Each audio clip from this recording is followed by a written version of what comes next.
नमो भगवते वासुदेवाय। ओम नमो भगवते वासुदेवाय। ओम नमो भगवते वासुदेवाय। ओम अज्ञानतिमिरान्धस्य ज्ञानाञ्जनशलाकया चक्षुरुन्मीलितं येन तस्मै श्रीगुरवे नमः। हे कृष्ण करुणा सिन्धु दीनबन्धो जगत्पते गोपेश गोपिका कान्ता राधा कान्ता नमोऽस्तुते। तप्त काञ्चन गौराङ्गी राधे वृन्दावनेश्वरी वृषभानुसुते देवी प्रणमामि हरे प्रिये। वाञ्छाकल्पतरुभ्यश्च कृपा सिन्धुभ्यैव च पतितानां पावनेभ्यो वैष्णवेभ्यो नमो नमः। जय श्री कृष्ण चैतन्य प्रभु नित्यानंद श्री अद्वैत गदाधर शिवासादि गौर भक्त वृंद।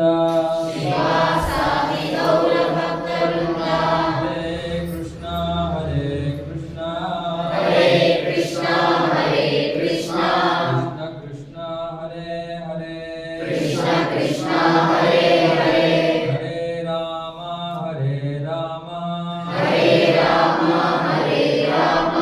राम राम हरे हरे।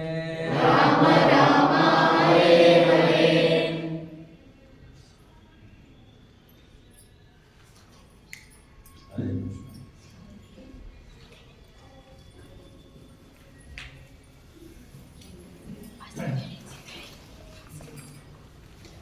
ಹೋದವಾರ ಶ್ಲೋಕ ಕೊಟ್ರಿ.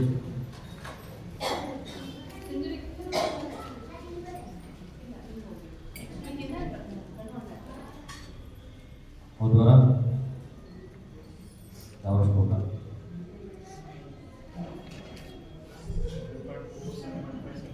7.4, 7.5, 7.6.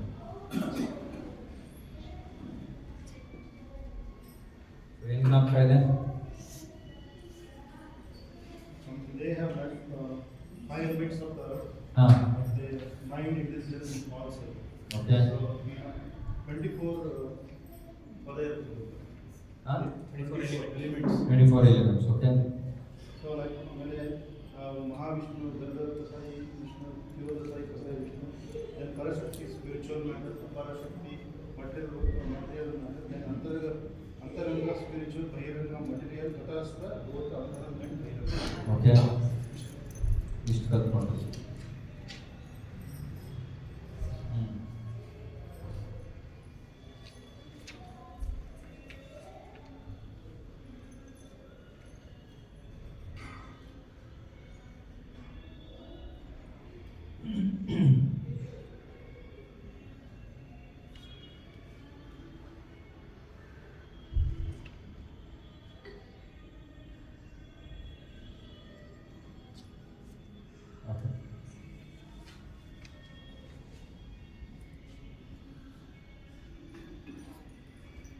ಮೂರು ವಿಷ್ಣುಗಳಿದ್ದಾರೆ.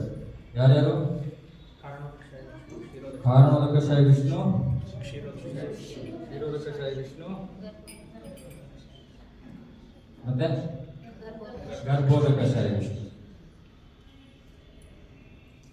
ಸೊ ಈ ಕಾರಣೋದಕಶಾಹಿ ವಿಷ್ಣು ಅಥವಾ ಅವನನ್ನ ಮಹಾವಿಷ್ಣು ಅಂತ ಕರೀತಾರೆ. ಮಹಾವಿಷ್ಣು. ಸೊ ಈ ಮಹಾವಿಷ್ಣು ಎಲ್ಲಿಂದ ಬಂದಿರೋದು? ಯಾರಿಂದ ಬಂದಿರೋದು?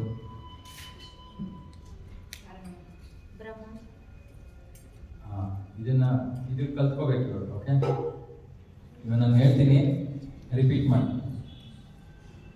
ಮೂಲ ಕೃಷ್ಣನಿಂದ ಮೊದಲ ವಿಸ್ತರಣೆ ಅಂದ್ರೆ ಇಂಗ್ಲಿಷಲ್ಲಿ ಎಕ್ಸ್ಪ್ಯಾನ್ಷನ್ ಅಂತಾರೆ. ವಿಸ್ತರಣೆ ಅಂದ್ರೆ ಕೃಷ್ಣನಲ್ಲಿ ಎಷ್ಟು ಶಕ್ತಿ ಇದೆ ಅಂದ್ರೆ ಅವನು ತನ್ನಿಂದ ಇನ್ನೊಬ್ಬ ವ್ಯಕ್ತಿಯನ್ನ ಸೃಷ್ಟಿ ಮಾಡ್ತಾನೆ.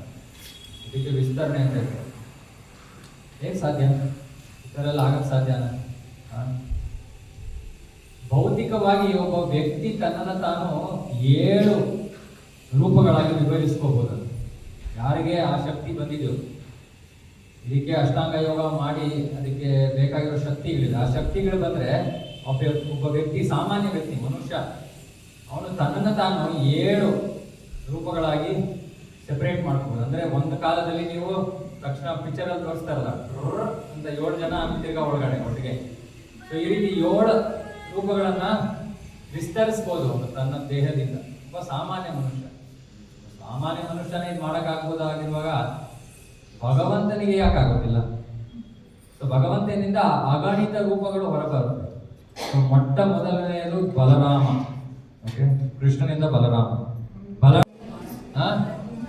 ವಾಸುದೇವ, ಸಂಕರ್ಷಣ, ಪ್ರದ್ಯುಮ್ನ, ಅನಿರುದ್ಧ. ಇವಾಗ ಈ ಎಕ್ಸಾಮ್ ಅಲ್ಲಿ ನೀವು ಪಾಸ್ ಆದ್ರೆ ಭಗವಂತನ ಧಾಮಕ್ಕೆ ಹೋಗ್ಬೋದು. ಓಕೆ, ನಾಲ್ಕ ಇಟ್ಕೊಳ್ಳಿ.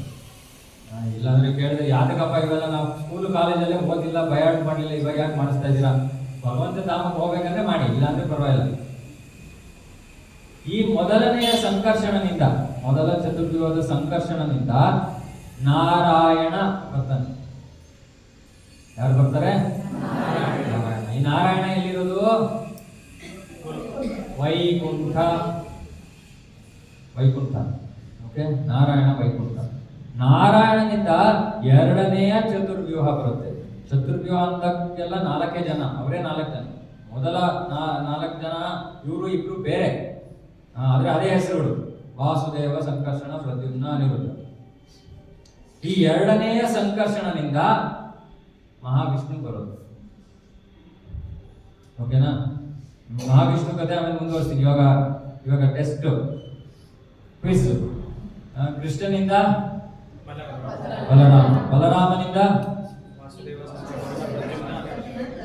ಅವರನ್ನೇನ್ ಕರೀತಾರೆ? ಮೊದಲ ಚತುರ್ವ್ಯೂಹ. ಆಮೇಲೆ ಸಂಕರ್ಷಣನಿಂದ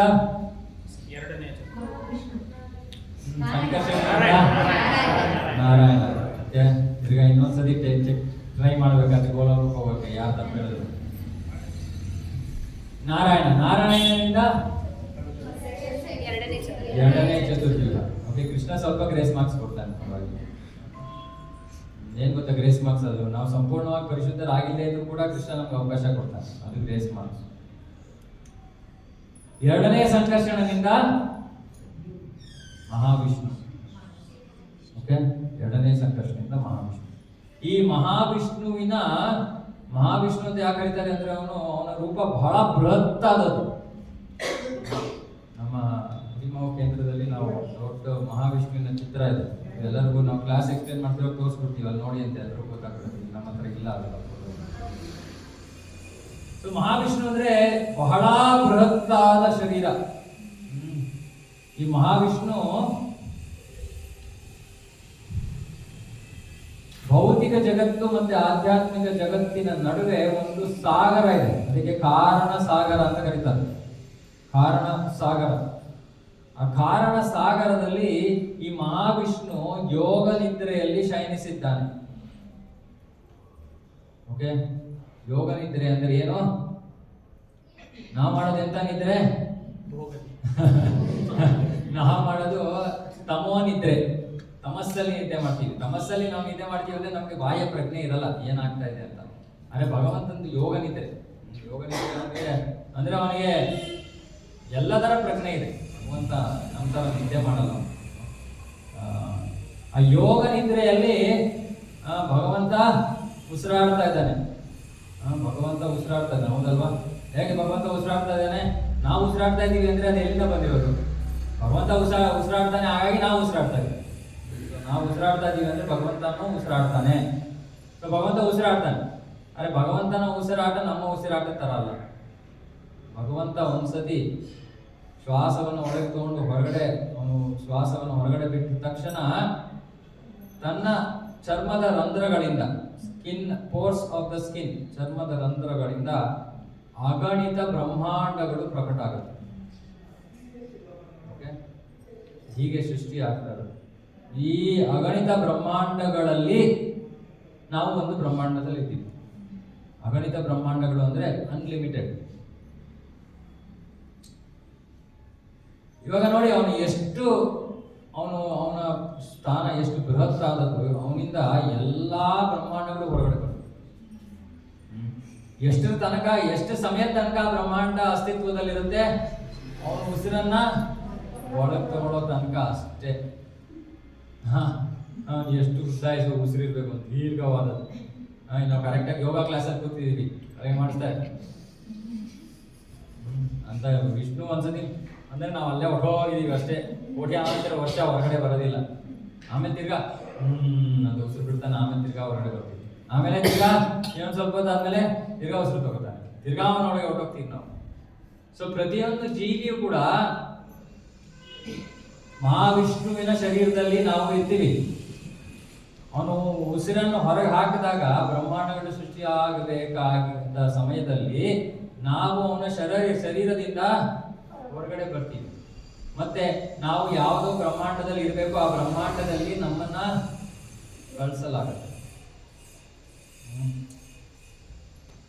ಸೊ ಇವಾಗ ಜೀವಿಗಳಿದ್ದಾರೆ, ಬ್ರಹ್ಮಾಂಡ ಆಯ್ತು. ಆದರೆ ಬ್ರಹ್ಮಾಂಡ ಇವಾಗ ಖಾಲಿ. ಬ್ರಹ್ಮಾಂಡದಲ್ಲಿ ಏನೂ ಇಲ್ಲ, ಸುಮ್ಮನೆ ಅಂಡ ಅಂದ್ರೆ ಒಂದು ಮೊಟ್ಟೆ ಆಕಾರದಲ್ಲಿ ಭಗವಂತ ಒಂದು ಸೃಷ್ಟಿಯನ್ನು ಮಾಡಿದ್ದಾನೆ. ಈ ಸೃಷ್ಟಿ ಆವರಣ ಅಂದರೆ ಕವರಿಂಗು, ಇವೆಲ್ಲ ಭೂಮಿ, ಅಪೋ, ನವ, ವಾಯು, ಇದೆಲ್ಲ ಹೋದ ವಾರ ನೀವು ಚರ್ಚೆ ಮಾಡೋದೆಲ್ಲ ಪಂಚಮಹಾಭೂತಗಳು, ಆ ಆವರಣಗಳಿವೆ. ಆಮೇಲೆ ಮಹತ್ತತ್ವ ಅಂತ ಆವರಣ ಇದೆ. ಈ ರೀತಿ ಹಲವಾರು 7 ಆವರಣಗಳಿವೆ.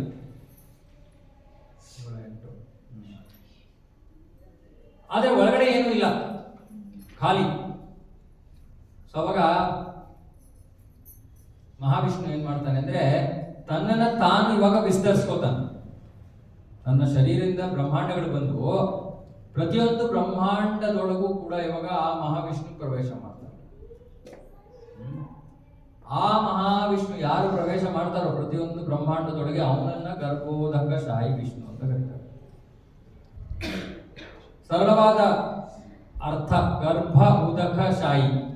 ಗರ್ಭ ಅಂದ್ರೆ ಗರ್ಭ, ಭಗವಂತನ ಒಂದು ವಿಷಯದಲ್ಲಿ ಗರ್ಭ ಅಂದ್ರೆ ಅವನ ಶರೀರ. ಉದಕ ಅಂದ್ರೆ ಉದಕ ನೀರು, ಉದಕ ನೀರು. ಶಾಯಿ ಅಂದ್ರೆ ಶೈನಿಸಿರೋದು. ಸೊ ಗರ್ಭ ಉದಕದ ಮೇಲೆ ಶೈನಿಸಿರೋನು ಗರ್ಭೋದಕ ಶಾಯಿ. ಅಂದ್ರೆ ಅವನ ಶರೀರದಿಂದ ಅವನು ನೀರನ್ನು ಉತ್ಪತ್ತಿ ಮಾಡ್ತಾನೆ. ನಮ್ಮ ಶರೀರದಿಂದ ಉತ್ಪತ್ತಿ ಆಗೋ ನೀರನ್ನು ನಾವೇನಂತ ಕರಿತೀವಿ? ಬೆವರು ಅಂತ ಕರಿತೀವಿ. ತುಂಬಾ ಚೆನ್ನಾಗಿರುತ್ತೆ ವಾಸನೆ. ಅವನ ಶರೀರದಿಂದ ಉತ್ಪತ್ತಿ ಆಗೋ ನೀರು ನಿಜವಾಗ್ಲೂ ಸುಗಂಧಿತವಾಗಿರುತ್ತೆ. ಆ ಸುಗಂಧಿತವಾದ ನೀರಿನಿಂದ ಅವನು ಬ್ರಹ್ಮಾಂಡವನ್ನ ಅರ್ಧದಷ್ಟು ಅವನು ಮುಚ್ಚುತ್ತಾನೆ. ಅಂದ್ರೆ ಆ ನೀರು ತುಂಬಿಕೊಳ್ಳುತ್ತೆ, ಅರ್ಧದಷ್ಟು ತುಂಬಿಕೊಂಡು ಅವನಿಗೆ ಶಯನಿಸೋದಕ್ಕೆ ಈಗ ಸ್ಥಳ ಸಿಕ್ತು. ಆ ಗರ್ಭ ಉದಕದ ಮೇಲೆ ಅವನು ತನ್ನ ಹಾಸಿಗೆಯಾದ ಅನಂತ ಶೇಷ ಅಂದ್ರೆ ಯಾರು? ಆದಿಶೇಷ, ಅನಂತ ಶೇಷ. ಅವನು ಅಲ್ಲಿ ಅವನ ಹಾಸಿಗೆ ಆಗಿರ್ತಾನೆ. ಗರ್ಭೋದಕ ಶಾಯಿ ವಿಷ್ಣು ಆ ಅನಂತ ಶೇಷನ ಮೇಲೆ ಶಯನಿಸ್ತಾನೆ. ಈ ಶಯನಿಸೋ ಎಲ್ಲ ವಿಷ್ಣುಗಳನ್ನ ನೋಡ್ಬೇಕಂದ್ರೆ ಒಂದು ದೇವಸ್ಥಾನಕ್ಕೆ ಹೋಗ್ಬೇಕು. ಒಂದು ಸ್ವಲ್ಪ ನಮಗೆ ಐಡಿಯಾ ಬರುತ್ತೆ ಎಷ್ಟು ಬೃಹತ್ತಾಗಿರ್ಬೋದು ವಿಷ್ಣು ಅಂತ. ಯಾರು ತಿರುವನಂತಪುರಕ್ಕೆ ಹೋಗಿದ್ದೀರಾ? ತಿರುವನಂತಪುರದಲ್ಲಿ ಎಷ್ಟು ಬಾಗಿಲಿದೆ? 3 ಬಾಗಿಲಲ್ಲಿ ಮೊದಲ ಬಾಗಿಲಲ್ಲಿ ಏನ್ ನೋಡ್ತೀವಿ? ಭಗವಂತನ ಸುಂದರವಾದ ಮುಖ. ಆಮೇಲೆ ಮಧ್ಯದ ಭಾಗದಲ್ಲಿ ನಾಭಿ, ಆಮೇಲೆ ಚರಣ ಕಮಲಗಳು. ಇವಾಗ ಇವನು ಸುಮ್ಮನೆ ನಿಮಗೆ ಒಂದು ಸ್ಯಾಂಪಲ್ ಕೊಡ್ತಾ ಇದ್ದಾನೆ. ನೋಡಪ್ಪ, ಇದು ನನ್ನ ಸುಮ್ಮನೆ ನಿಮಗೋಸ್ಕರ ನೀವು ನೋಡ್ಲಿ ಅಂತ ನಾನು ಬರೀ ಮೂರು ಬಾಗಿಲಲ್ಲಿ ನಾನು ತೋರಿಸ್ಕೊತಾ ಇದ್ದೀನಿ. ಇಲ್ಲಾಂದ್ರೆ ಅಷ್ಟು ಬೃಹತ್ತಾದ ರೂಪ ಭಗವಂತನು. ಸೊ ಈ ಗರ್ಭೋದಕಶಾಹಿ ವಿಷ್ಣು ಅನಂತ ಶೇಷನ ಮೇಲೆ ಶಯನಿಸಿದ್ದಾನೆ. ಲಕ್ಷ್ಮೀ ದೇವಿ ಏನ್ ಮಾಡ್ತಾ ಇದ್ದಾಳೆ? ಪಾದವನ್ನ ಏನು ಒದಿತಾ ಇಲ್ಲ, ಈಗಿನ ಕಾಲದಲ್ಲಿ ಆಗೋ ರೀತಿಯಲ್ಲಿ ಸೇವೆ ಮಾಡ್ತಾ ಇದ್ದಾರೆ. ಅವಳ ಸ್ಥಾನ, ಲಕ್ಷ್ಮೀ ದೇವಿಯ ಸ್ಥಾನ ಎಲ್ಲಿ? ಭಗವಂತನ ಪಾದಗಳು. ನಿಜವಾಗ್ಲೂ ಲಕ್ಷ್ಮೀ ದೇವಿ ಬೇರೆ ಸ್ಥಾನವನ್ನ ಕೇಳೋದೇ ಇಲ್ಲ, ಅಷ್ಟೋದೇ ಇಲ್ಲ. ಅವಳು ಬೇರೆ ಸ್ಥಾನ ಬೇಡ. ಅವಳು ಬೇಕಾಗಿರೋದು ಭಗವಂತನ ಪಾದಗಳು ಸೇವೆ. ಇವಾಗ ಈ ಗರ್ಭೋದಕಶಾಹಿ ವಿಷ್ಣುವಿನ ನಾಭಿಯಿಂದ ಒಂದು ಕಮಲ ಹುಟ್ಕೊಳ್ಳೋದು. ಆ ಕಮಲದ ಹೂವಿನ ಮೇಲೆ ಅಥವಾ ದಳಗಳ ಮೇಲೆ ತಕ್ಷಣ ಬ್ರಹ್ಮದೇವ ಪ್ರತ್ಯಕ್ಷನಾಗ್ತಾನೆ. ಬ್ರಹ್ಮದೇವನ ತಂದೆ ತಾಯಿ ಯಾರು? ಗರ್ಭೋದಕಶಾಹಿ ವಿಷ್ಣು. ತಾಯಿ ಅಲ್ಲಿದ್ದಾಳೆ, ಅವಳ ಪಾಡುಗಳು ಕಾಲ್ ಸೇವೆಯನ್ನು ಮಾಡ್ತಾ ಕೂತಿದ್ದಾಳೆ. ಅವನ ನಾವಿನಿಂದ ಬ್ರಹ್ಮ ಸೃಷ್ಟಿ. ಬ್ರಹ್ಮ ಯಾಕೆ ಸೃಷ್ಟಿ ಆಗ್ಬೇಕು? ಬ್ರಹ್ಮನ ಕಾರ್ಯ ಏನು? ಜೀವಿಗಳನ್ನ ಸೃಷ್ಟಿ ಮಾಡಕ್ಕಾಗಲ್ಲ ಅವನು. ನಾವು ಆಗ್ಲೇ ಹೇಳ್ತಾನೆ, ನಾವು ಎಲ್ಲರೂ ಜೀವಿಗಳು. ನಾವು ಜೀವಿಗಳು ಆಗ್ಲೇ ಮಹಾವಿಷ್ಣುವಿನ ಶರೀರದಲ್ಲಿ ಇದ್ವಿ. ಇವಾಗ ನಮಗೆ ಗೋವಿಂದರಾಜ ನಗರಕ್ಕೆ ಬರಕ್ಕೆ ಬಂದು ಭೋಗಿಸಬೇಕು ಅನ್ನೋ ಆಸೆ ಇತ್ತು. ಸೊ ನಮ್ಗೆ ಏನ್ ಬೇಕು ಭೋಗಿಸೋದಕ್ಕೆ? ಶರೀರ. ಶರೀರ ಇಲ್ಲದೆ ಇದ್ರೆ ಭೋಗಿಸೋಕೆ ಆಗೋದಿಲ್ಲ. ಅಂತ ಜೀವಿಗಳನ್ನ ಏನಂತ ಕರಿತೀವಿ? ಶರೀರ ಇಲ್ಲದೆ ಇರುವಂತ ಜೀವಿಗಳು ಭೂತ. ಪ್ರೇತ ಬೇರೆ, ಪ್ರೇತ ಇನ್ನೊಂದು. ಪ್ರೇತ ಅಂದ್ರೆ ಅದು ಬೇರೆ ಕಥೆ. ಅದು ನರಕಕ್ಕೆ ಹೋಗಕ್ಕೆ ಮುಂಚೆ ನಮಗೆ ಪ್ರೇತ ಶರೀರ ಕೊಡ್ತಾರೆ, ಅದು ಬೇರೆ ಶರೀರ. ಎಲ್ಲ ನಾವು ನರಕಕ್ಕೆ ಹೋಗಲ್ಲ, ಯೋಚನೆ ಮಾಡಿ. ಇಲ್ಲಿರುವಾಗ ನೀವು ನರಕಕ್ಕೆ ಹೋಗೋ ಚಾನ್ಸಸ್ ಕಡಿಮೆ ಇದೆ, ತುಂಬಾ. ಬಿಟ್ಟೋದ್ರೆ ಚಾನ್ಸಸ್ ತುಂಬಾ ಜಾಸ್ತಿ ಇದೆ ಕಲಿಯುಗದಲ್ಲಿ. ಸೊ ಭೂತ, ಹೋಸ್ಟ್, ಇಂಗ್ಲಿಷಲ್ಲಿ ಹೋಸ್ಟ್ ಅಂದ್ರೆ ಭೂತ. ಭೂತಕ್ಕೆ ಸ್ಥೂಲ ಶರೀರ ಇರೋದಿಲ್ಲ, ಈ ಶರೀರ ಇರೋದಿಲ್ಲ. ಇವಾಗ ನನ್ನ ಫೇವ್ರೆಟ್ ಸ್ವೀಟ್ ಯಾವುದು? ಎಲ್ಲರಿಗೂ ಗೊತ್ತಿರ್ಬೇಕು ಇಷ್ಟೊತ್ತಿಗೆ. ಗುಲಾಬ್ ಜಾಮೂನ್. ಇವಾಗ ಗುಲಾಬ್ ಜಾಮೂನ್ ನನ್ನ ಮುಂದೆ ಇಟ್ಬಿಟ್ಟು ನನಗೆ ಕೈ ಇಲ್ಲ ಬಾಯಿ ಇಲ್ಲ ಅಂದ್ರೆ ನಾನೇನ್ ಮಾಡ್ತೀನಿ? ಹೆಂಗ್ ತಿನ್ನಕ್ಕಾಗತ್ತೆ? ಸೊ ಅವಾಗ ನಾನೇನ್ ಮಾಡ್ತೀನಿ? ಕಾರ್ತಿಕ್ ಪ್ರಭುವರಿಗೆ ಅವ್ರ ಕೈ ಉಪಯೋಗಿಸ್ತೀನಿ. ಸೊ ಅದೇ ಭೂತ ಮಾಡೋ ಕೆಲಸ. ಇನ್ನೊಂದು ಶರೀರದೊಳಗೆ ಪ್ರವೇಶ ಮಾಡುತ್ತೆ. ಯಾಕಂದ್ರೆ ಈ ಶರೀರ ಇಲ್ಲದೆ ಭೋಗ ಮಾಡಕ್ ಆಗೋದಿಲ್ಲ. ಸೊ ಆ ಶರೀರಗಳನ್ನ ಸೃಷ್ಟಿ ಮಾಡೋ ಕಾರ್ಯ ಬ್ರಹ್ಮನಿಗೆ ಕೊಟ್ಟಿರೋದು. ಬ್ರಹ್ಮ ನಮ್ಮನ್ನು ಸೃಷ್ಟಿ ಮಾಡಕ್ಕಾಗಲ್ಲ, ನಮ್ಮ ಶರೀರಗಳನ್ನು ಸೃಷ್ಟಿ ಮಾಡ್ತಾರೆ. ಯಾವ್ದು ಆಧಾರದ ಮೇಲೆ? ನಮಗೆ ಈ ಜನ್ಮದಲ್ಲಿ ಯಾವ ತರ ಶರೀರಗಳು ಸಿಗಬೇಕೋ ಆ ತರಹದ ಶರೀರಗಳನ್ನ ಅವನು ಸೃಷ್ಟಿ ಮಾಡ್ತಾನೆ. ಇವಾಗ ಆದ್ರೆ ಸೃಷ್ಟಿ ಕಾರ್ಯವನ್ನ ಬ್ರಹ್ಮ ನೇರವಾಗಿ ಮಾಡಲ್ಲ. ಯಾಕಂದ್ರೆ ಸೃಷ್ಟಿ ಕಾರ್ಯ ಮಾಡ್ಬೇಕಂದ್ರೆ ಪತಿ ಪತ್ನಿ ಬೇಕು. ಸೊ ಆ ಪತಿ ಪತ್ನಿಯ ಕಾರ್ಯವನ್ನು ಯಾರು ಮಾಡ್ತಾ ಇದಾರೆ? ಶಿವ, ವಿಷ್ಣು ಇದಕ್ಕೆಲ್ಲ ಬರೋದಿಲ್ಲ. ವಿಷ್ಣು ಅಲ್ಲೇ ಆಯ್ತು ಒಂದು ಕೆಲಸ. ಮಿಕ್ಕಿದ್ದು ಜೀವಿಗಳೆಲ್ಲ ಅವನಿಂದ ಹೊರಗಡೆ ಬಂದಿವೆ. ಆಮೇಲೆ ಬ್ರಹ್ಮ ಈ ಪಾರ್ವತಿಯನ್ನೇ ಬಹಿರಂಗ ಶಕ್ತಿ ಅಂತ ಕರೆಯೋದು. ಪಾರ್ವತಿ ಬಹಿರಂಗ ಶಕ್ತಿ. ಅವಳು ನಮಗೆ ಶರೀರಕ್ಕೆ ಬೇಕಾಗಿರೋ ತಾಯಿ ಅವಳು. ಇವಾಗ ಒಂದು ಶಿಶು ತಾಯಿಯ ಗರ್ಭದಲ್ಲಿ ಜನ್ಮ ಪಡ್ಕೊಳ್ಳುತ್ತೆ ಅಲ್ವಾ? ಅಲ್ಲಿ ತಾಯಿಯ ಆ ಶಿಶುವಿಗೆ ಶರೀರ ಯಾರಿಂದ ಸಿಗ್ತಾ ಇರೋದು? ತಾಯಿಯಿಂದ. ಅದೇ ರೀತಿ ಈ ಭೌತಿಕ ಪ್ರಕೃತಿ ನಮ್ಮ ತಾಯಿ ನಮ್ಮ ಶರೀರವನ್ನ ಅವಳು ಕೊಡ್ತಾರೆ. ಆದ್ರೆ ಒಬ್ಳೆ ಕೊಡಕ್ಕಾಗಲ್ಲ. ಹಾಗಾಗಿ ರುದ್ರ ಬರೀ ಪ್ರಳಯದ ಸಮಯದಲ್ಲಿ ಶಿವ ಅಂತ ಹೇಳ ಶಿವ. ಸೊ ಶಿವ ಮತ್ತೆ ಪಾರ್ವತಿಯರ ಮುಖೇನ ನಾವು ನಮ್ಮ ಶರೀರಗಳನ್ನ ಪಡ್ಕೋತೀವಿ. ಅದಕ್ಕೆ ಶಿವ ಲಿಂಗ ಯೋನಿ ಅಂತೆಲ್ಲ ಕರೆಯೋದು ಬೇರೆ ವಿಷಯ. ಇವಾಗ ನಮಗೆ ಶರೀರ ಒಂದು ಕೊಡೋದು ಒಂದು ಕಾರ್ಯ ಬ್ರಹ್ಮಂದು. ಇನ್ನೊಂದು ಕಾರ್ಯ ನಮಗೆ ಇಲ್ಲಿ ಭೋಗಿಸಕ್ಕೆ ಬೇಕಾಗಿರೋ ವಸ್ತುಗಳನ್ನ ಸೃಷ್ಟಿ ಮಾಡೋದು ಎರಡನೇ ಕಾರ್ಯ ಬ್ರಹ್ಮನ. ಇವಾಗ ಮುಖ್ಯವಾದ ವಿಷಯ ಇದನ್ನ ಹೇಳೋದು ತುಂಬಾ ಮುಖ್ಯವಾದ. ಈ ಭೌತಿಕ ಜಗತ್ತಿನಲ್ಲಿ ಆಗಿರುವಂತ ಎಲ್ಲಾ ವಸ್ತುಗಳು ಯಾವ ವಿಷಯಗಳಿಂದ ಆಗಿವೆ? ಯಾವ ವಸ್ತುಗಳಿಂದ ಆಗಿವೆ ಅಥವಾ ಯಾವ ಅಂಶಗಳಿಂದ ಆಗಿವೆ? ಪಂಚಮಹಾಭೂತ. ಓಕೆ, ಎಲ್ಲರೂ ಎದ್ದಿದ್ದೀರಲ್ಲ, ಸ್ವಲ್ಪ ಹೊತ್ತು ಆಮೇಲೆ ಮಲ್ಕೊಳ್ಳಿ. ಯಾಕಂದ್ರೆ ಪೂರ್ತಿ ಎದ್ದಿರಿ ಅಂದ್ರೆ ಹೆಂಗಾಗತ್ತೆ ಅವಾಗ? ಹೆಂಗ್ ಪ್ರಭು ನೀವು 3/4 ಗಂಟೆ ಹೊಡೆ ಹೊಡಿತೀರ, ನಾವು 3/4 ಗಂಟೆ ಎದ್ದಿರ್ಬೇಕು ಅಂದ್ರೆ ಹೆಂಗೆ? ಸ್ವಲ್ಪ ಟೈಮ್ ಕೊಡಿ, ತೊಂದರೆ ಇಲ್ಲ, ಕೇಳಿಸ್ಕೊಂಡು ಮಲ್ಕೊಂಡು ಆಮೇಲೆ ತಿರ್ಗಾ ಎಬ್ಬಿಸ್ತೀನಿ ಯಾವಾಗ ಇಂಪಾರ್ಟೆಂಟ್.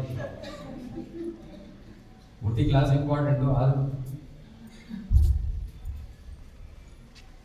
ಈ ಭೌತಿಕ ಜಗತ್ತಿನಲ್ಲಿ ನಮಗೆ ಸಿಗುವಂತಹ ಪ್ರತಿಯೊಂದು ವಸ್ತುವು ಕೂಡ ಈ ಪಂಚ ಮಹಾಭೂತಗಳಿಂದ ಆಗಿದೆ.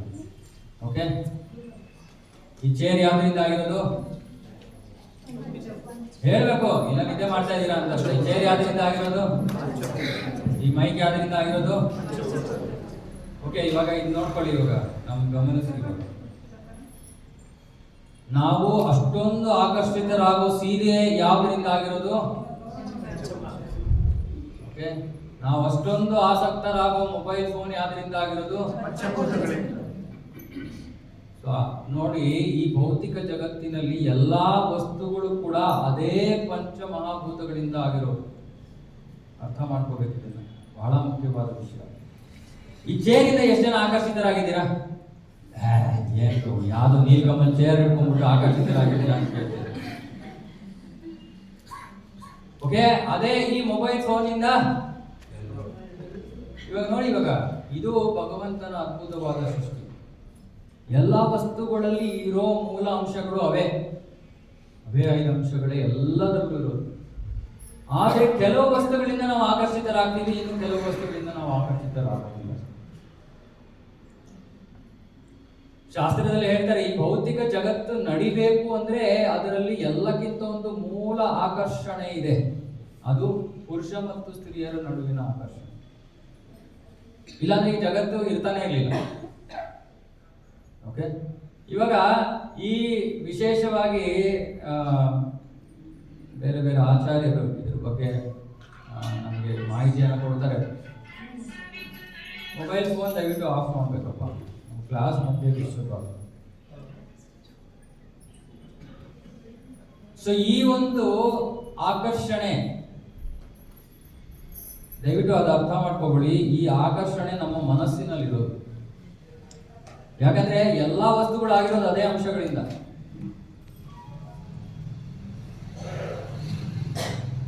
ಈ ಒಂದು ಆಕರ್ಷಣೆಗೆ ಈ ಒಂದು ಶಂಕರಾಚಾರ್ಯರು ಹೇಳ್ತಾರೆ, ಇಂಗ್ಲಿಷ್ ಅಲ್ಲಿ ಒಂದು ಗಾದೆ ಇದೆ, ಬ್ಯೂಟಿ ಈಸ್ ಸ್ಕಿನ್ ಡೀಪ್ ಅಂತ. ಏನಂದ್ರೆ ಅರ್ಥ? ಬ್ಯೂಟಿ ಈಸ್ ಸ್ಕಿನ್ ಡೀಪ್ ಅಂದ್ರೆ ಏನರ್ಥ? ಈ ಸೌಂದರ್ಯ ಅನ್ನೋದು ಯಾವ ಸೌಂದರ್ಯದಿಂದ ನಾವು ಬೆರಗಾಗ್ತಾ ಇದೀವೋ ಆ ಸೌಂದರ್ಯ ಎಲ್ಲಿರೋದು? ಚರ್ಮದಲ್ಲಿ ಇರೋದು. ಚರ್ಮದ ಸೌಂದರ್ಯ. ಸ್ಕಿನ್ ಡೀಪ್ ಅಂತ ಹೇಳ್ತಾರೆ. ಅಂದ್ರೆ ಏನರ್ಥ? ಈ ಸ್ಕಿನ್ನಿನ ಕೆಳಗಡೆ ಹೋಗಿ, ಸ್ಕಿನ್ನಿನ ಕೆಳಗಡೆ ಹೋದ್ರೆ ಏನಿದೆ? ಅದೇ ಅಸಹ್ಯವಾದ ವಸ್ತು. ಎಲ್ಲರಲ್ಲೂ ಅದೇ ಅಸಹ್ಯವಾದ ವಸ್ತು. ಒಂದು ಆಚಾರ್ಯರು ಒಂದು ಉದಾಹರಣೆಯನ್ನು ಕೊಡ್ತಾರೆ. ಒಂದ್ಸತಿ ಶ್ರೀರಂಗಂನಲ್ಲಿ ಒಬ್ಬ ತುಂಬಾ ಸಭ್ಯ ವ್ಯಕ್ತಿ, ಒಳ್ಳೆಯ ವ್ಯಕ್ತಿ, ಅವನೇನ್ ಮಾಡ್ತಾನೆ, ಒಂದ್ಸತಿ ಅವನು ಊರಿನಲ್ಲಿ ಯಾವುದೋ ಒಬ್ಬ ಸ್ತ್ರೀಯನ್ನ ನೋಡ್ತಾಳೆ, ಅಪೂರ್ವ ಸೌಂದರ್ಯ, ಅದ್ಭುತವಾದ ಸೌಂದರ್ಯ. ಅವನು ಅವಳನ್ನ ನೋಡಿದ ತಕ್ಷಣ ಅವನು ಸಂಪೂರ್ಣವಾಗಿ ಆಕರ್ಷಿತನಾಗುತ್ತಾನೆ. ಒಳ್ಳೆ ವ್ಯಕ್ತಿ, ಕೆಟ್ಟ ವ್ಯಕ್ತಿ ಅಲ್ಲ, ಯಾವ ಕೆಟ್ಟ ದೃಷ್ಟಿಯಿಂದ ನೋಡಲಿಲ್ಲ. ಅವಳ ಸೌಂದರ್ಯ ಅಷ್ಟು ಅವನ ಮನವೊಲಿಸ್ಬಿಡ್ತು. ಸೊ ಅವನು ಏನ್ ಮಾಡ್ತಾನೆ, ಆ ಸ್ತ್ರೀ ಹಿಂದೆನೆ ಹೋಗ್ತಾ ಇದ್ದಾನೆ. ಅವಳು ಎಲ್ಲಿ ಹೋಗ್ತಾ ಇದ್ದಾಳೆ, ಏನೋ ತಪ್ಪು ಇದರಿಂದ ಅಲ್ಲ. ಆದ್ರೆ ಆ ಹುಡುಗಿಗೆ ಗೊತ್ತಾಗ್ಬಿಡತ್ತೆ, ಓ ಇವ್ರು ಯಾಕೋ ಪಾಪ ಸಭ್ಯ ಒಂದು ಒಳ್ಳೆ ಕುಟುಂಬದಿಂದ ಬಂದಂಗೆ ಇದ್ದಾರೆ, ಇವರು ನನ್ನಿಂದ ಆಕರ್ಷಿತರಾಗೋಗಿದಾರಲ್ಲ, ಸರಿ ಇವರಿಗೆ ನಾನು ನಿಜಾಂಶವನ್ನ ತಿಳಿಸ್ಬೇಕು, ಇವರು ಮೋಹದಲ್ಲಿದ್ದಾರೆ ಅಂತ ಅಂದ್ಬಿಟ್ಟು ಅವಳು ಹುಡುಗಿ ಪಾಪ ಆ ವ್ಯಕ್ತಿಯ ಒಂದು ಅವನಿಗೆ ಒಳ್ಳೇದಾಗ್ಲಿ ಅನ್ನೋ ಉದ್ದೇಶದಿಂದ ಆ ಹುಡುಗಿಯೇ ಆ ವ್ಯಕ್ತಿ ಅಂತ ಬಂದು ಹೇಳ್ತಾಳೆ, ಅಪ್ಪ ಏನು ನೀವು ಸ್ವಾಮಿ, ನೀವೇನೋ ನನ್ನ ಹಿಂದೆ ಬರ್ತಾ ಇದ್ದೀರಾ, ನನ್ನಿಂದ ಆಕರ್ಷಿತರಾದಂಗೆ ಇದ್ದೀರಾ, ನೀವು ಒಂದು ಕೆಲಸ ಮಾಡಿ, ನನ್ನನ್ನು 10 ದಿನ ಆದ್ಮೇಲೆ ಭೇಟಿ ಮಾಡಿ. ತಕ್ಷಣ ಖುಷಿ ಆಗೋದು. ಅಯ್ಯೋ ನಾನು ಇವ್ರ ಹಿಂದೆ ಹೋಗ್ತಾ ಇದ್ದೀನಿ, ಇವಳೇ ಬಂದ್ಬಿಟ್ಟು ನಾನು 10 ದಿನ ಆದ್ಮೇಲೆ ಮೀಟ್ ಮಾಡೋದಲ್ಲ, ಇನ್ನೇನು ಬೇಕು ಅಂದ್ಬಿಟ್ಟು ಖುಷಿಯಾಗಿ ಮನೆಗೆ ಹೋಗ್ತಾನೆ. ಇವಾಗ ಈ ಹುಡುಗಿಯ ಉದ್ದೇಶ ಏನಿತ್ತು ಅಂದ್ರೆ, ಅವಳು ಜ್ಞಾನವನ್ನ ಹೊಂದಿದ್ದಂತಹ ಹುಡುಗಿ, ಅವಳಿಗೆ ಆ ವ್ಯಕ್ತಿಗೆ ಸೌಂದರ್ಯ ಅನ್ನೋದು ಏನು ಅನ್ನೋದನ್ನ ತೋರಿಸೋದು ಇಚ್ಛೆ ಇದ್ದಿದ್ದು. ಅವಳು ಏನ್ ಮಾಡ್ತಾಳೆ, ನೀವೆಲ್ಲ ಏನಾದ್ರು ಹುಷಾರಿದ್ದರೆ ಯಾರು ಆಯುರ್ವೇದಿಕ್ ಟ್ರೀಟ್ಮೆಂಟ್ ತಗೊಂಡಿದ್ದಾರೆ, ಆಯುರ್ವೇದದಲ್ಲಿ ಒಂದು ಔಷಧಿ ಕೊಡ್ತಾರೆ, ನಮ್ಮ ಶರೀರದಲ್ಲಿರೋ ಕಲ್ಮಶ ಎಲ್ಲ ಹೊರಗಡೆ ಹಾಕೋದಕ್ಕೆ.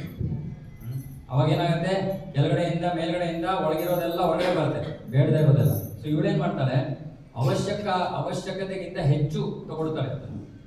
ಉದ್ದೇಶ ಏನು, ಅವಳ ಶರೀರದಲ್ಲಿರೋ ಎಲ್ಲ ಏನೇ ಒಂದು ಅವಳ ಶರೀರಕ್ಕೆ ಸೌಂದರ್ಯವನ್ನು ಕೊಟ್ಟಿದ್ದಂತಹ ಎಲ್ಲ ವಸ್ತುಗಳು, ಅಂದ್ರೆ ಆರೋಗ್ಯ, ಒಳ್ಳೆಯ ಆರೋಗ್ಯದ ಸ್ಥಿತಿಯಲ್ಲಿದ್ದಾಗ ಅವಳು ಸುಂದರವಾಗಿ ಕಾಣಿಸ್ತಾ ಇತ್ತು ಅಂದ್ಬಿಟ್ಟು ಅವಳು ಏನ್ ಮಾಡ್ತಾರೆ, ಎಕ್ಸೆಸ್ ಆಗಿ ಅದನ್ನು ತಗೊಂಡು ಅವಳ ಶರೀರದಿಂದ ಎಲ್ಲಾ ಕಚಡವನ್ನ, ಎಲ್ಲಾ ವಸ್ತುಗಳನ್ನ ಹೊರಗಡೆ ಹಾಕ್ತಾಳೆ. ಹೊರಗಡೆ ಹಾಕಿ ಅವಳು ಏನ್ ಮಾಡ್ತಾಳೆ, ಅದನ್ನ ಎಸಲಿಲ್ಲ, ಅದನ್ನ ಬಾಂಡ್ಲೆ ಒಂದು ಮಡಕೆಗಳಲ್ಲಿ ಇಡ್ತಾಳೆ. ಇದನ್ನ ಅಷ್ಟೊಂದು ಸ್ಪಷ್ಟವಾಗಿ ಹೇಳ್ತಾರೆ, ನಿಮ್ಗೆ ಅರ್ಥ ಆಗ್ತಾ ಇದೆ ನಾನು ಹೇಳ್ತಾರೆ. ಓಕೆ, ಅದನ್ನ ಕಲೆಕ್ಟ್ ಮಾಡಿ ಮಡಕೆಯಲ್ಲಿ ಇಡ್ತಾರೆ. 10 ದಿನ ಆಯ್ತು.